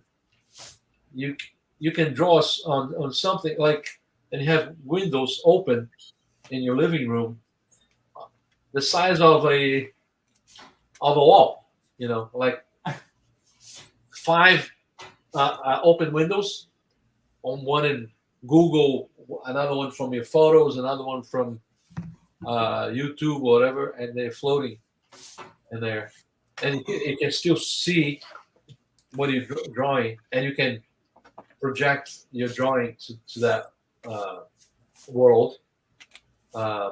You can interact with dinosaurs, and there's a new game that came from Marvel, What If, and you become part of the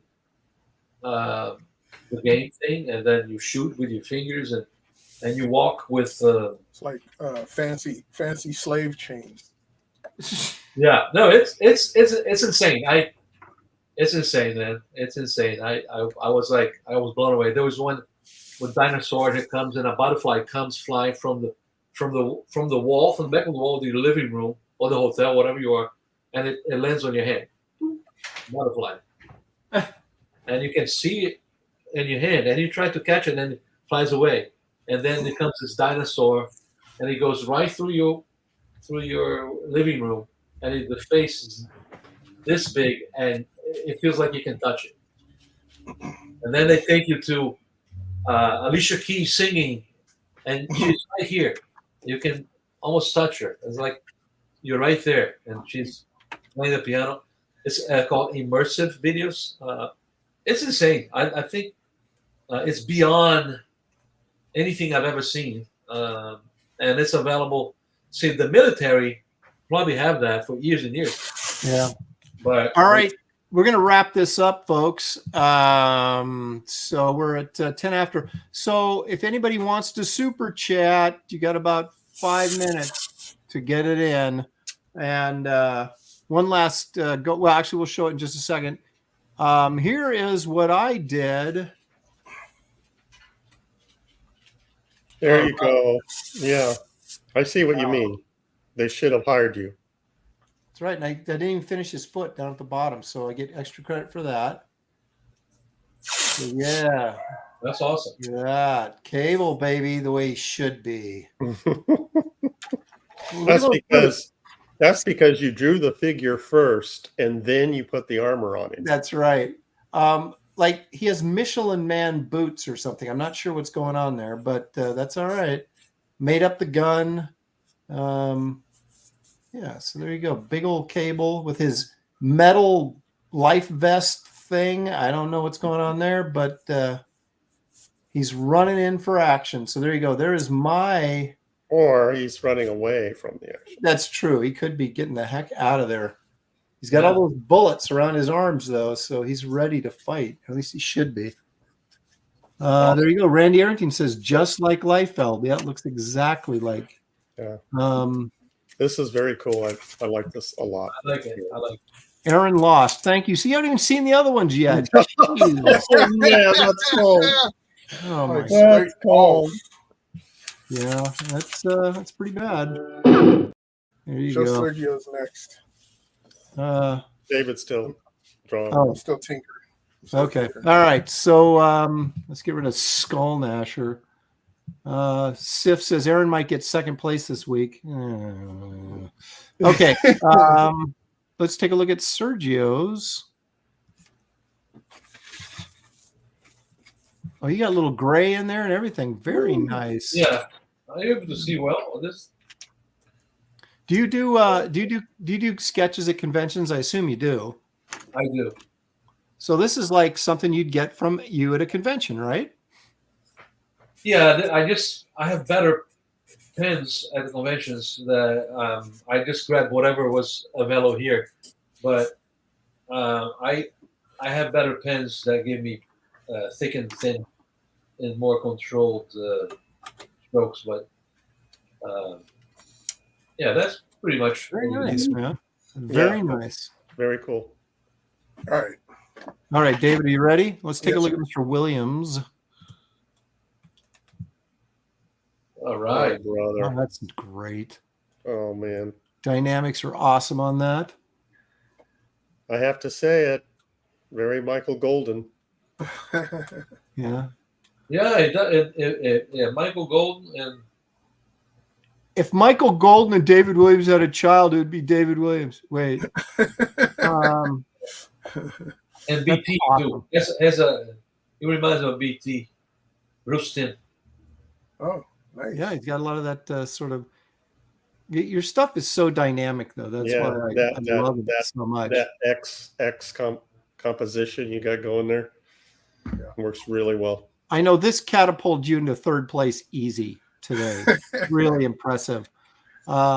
Show real quick though who's super chat artwork, would you, David, here before we all right, go back out.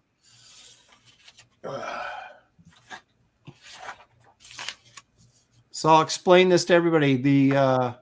That's an original Batman drawing, and that's the original Spider-Man drawing by Mr. Williams that he did back in his Warner Brother days.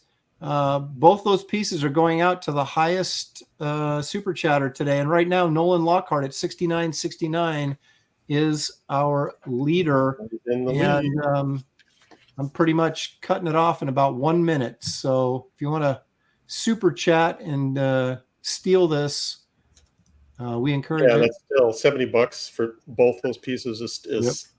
It's a steal. Yeah. Absolute that Batman alone is like, man. Hey. There you go. Matthew knows what he's talking about. He says, all are great, but Aaron's Cable for the win.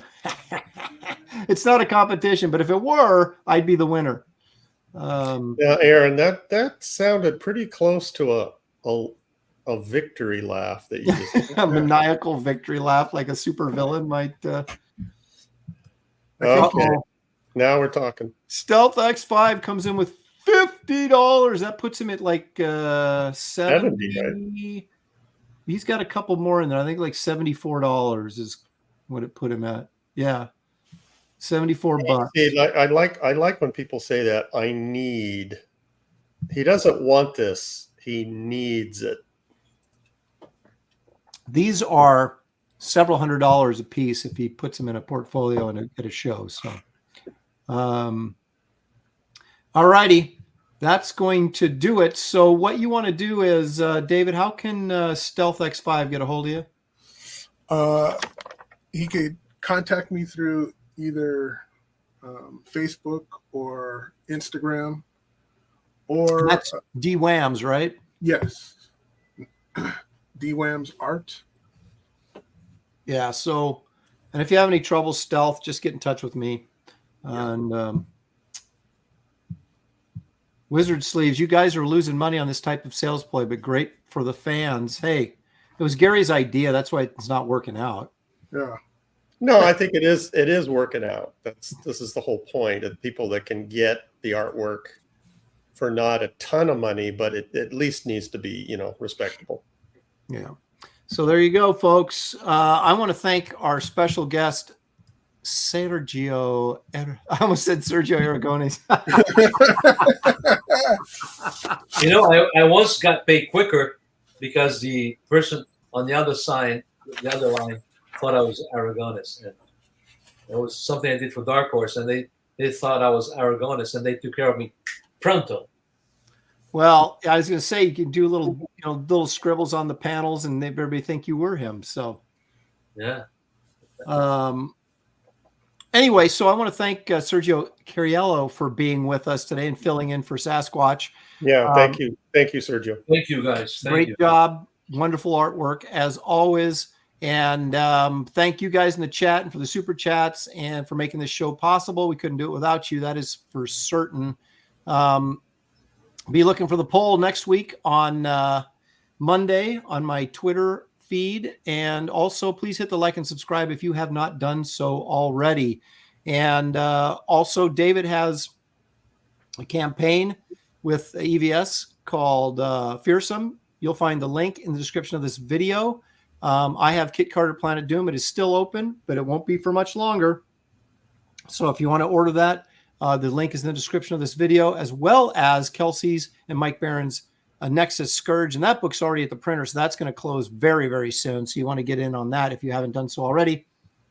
Again, thanks, everybody. And we will see you next time right here on Graybeards Studio. Good night, everybody.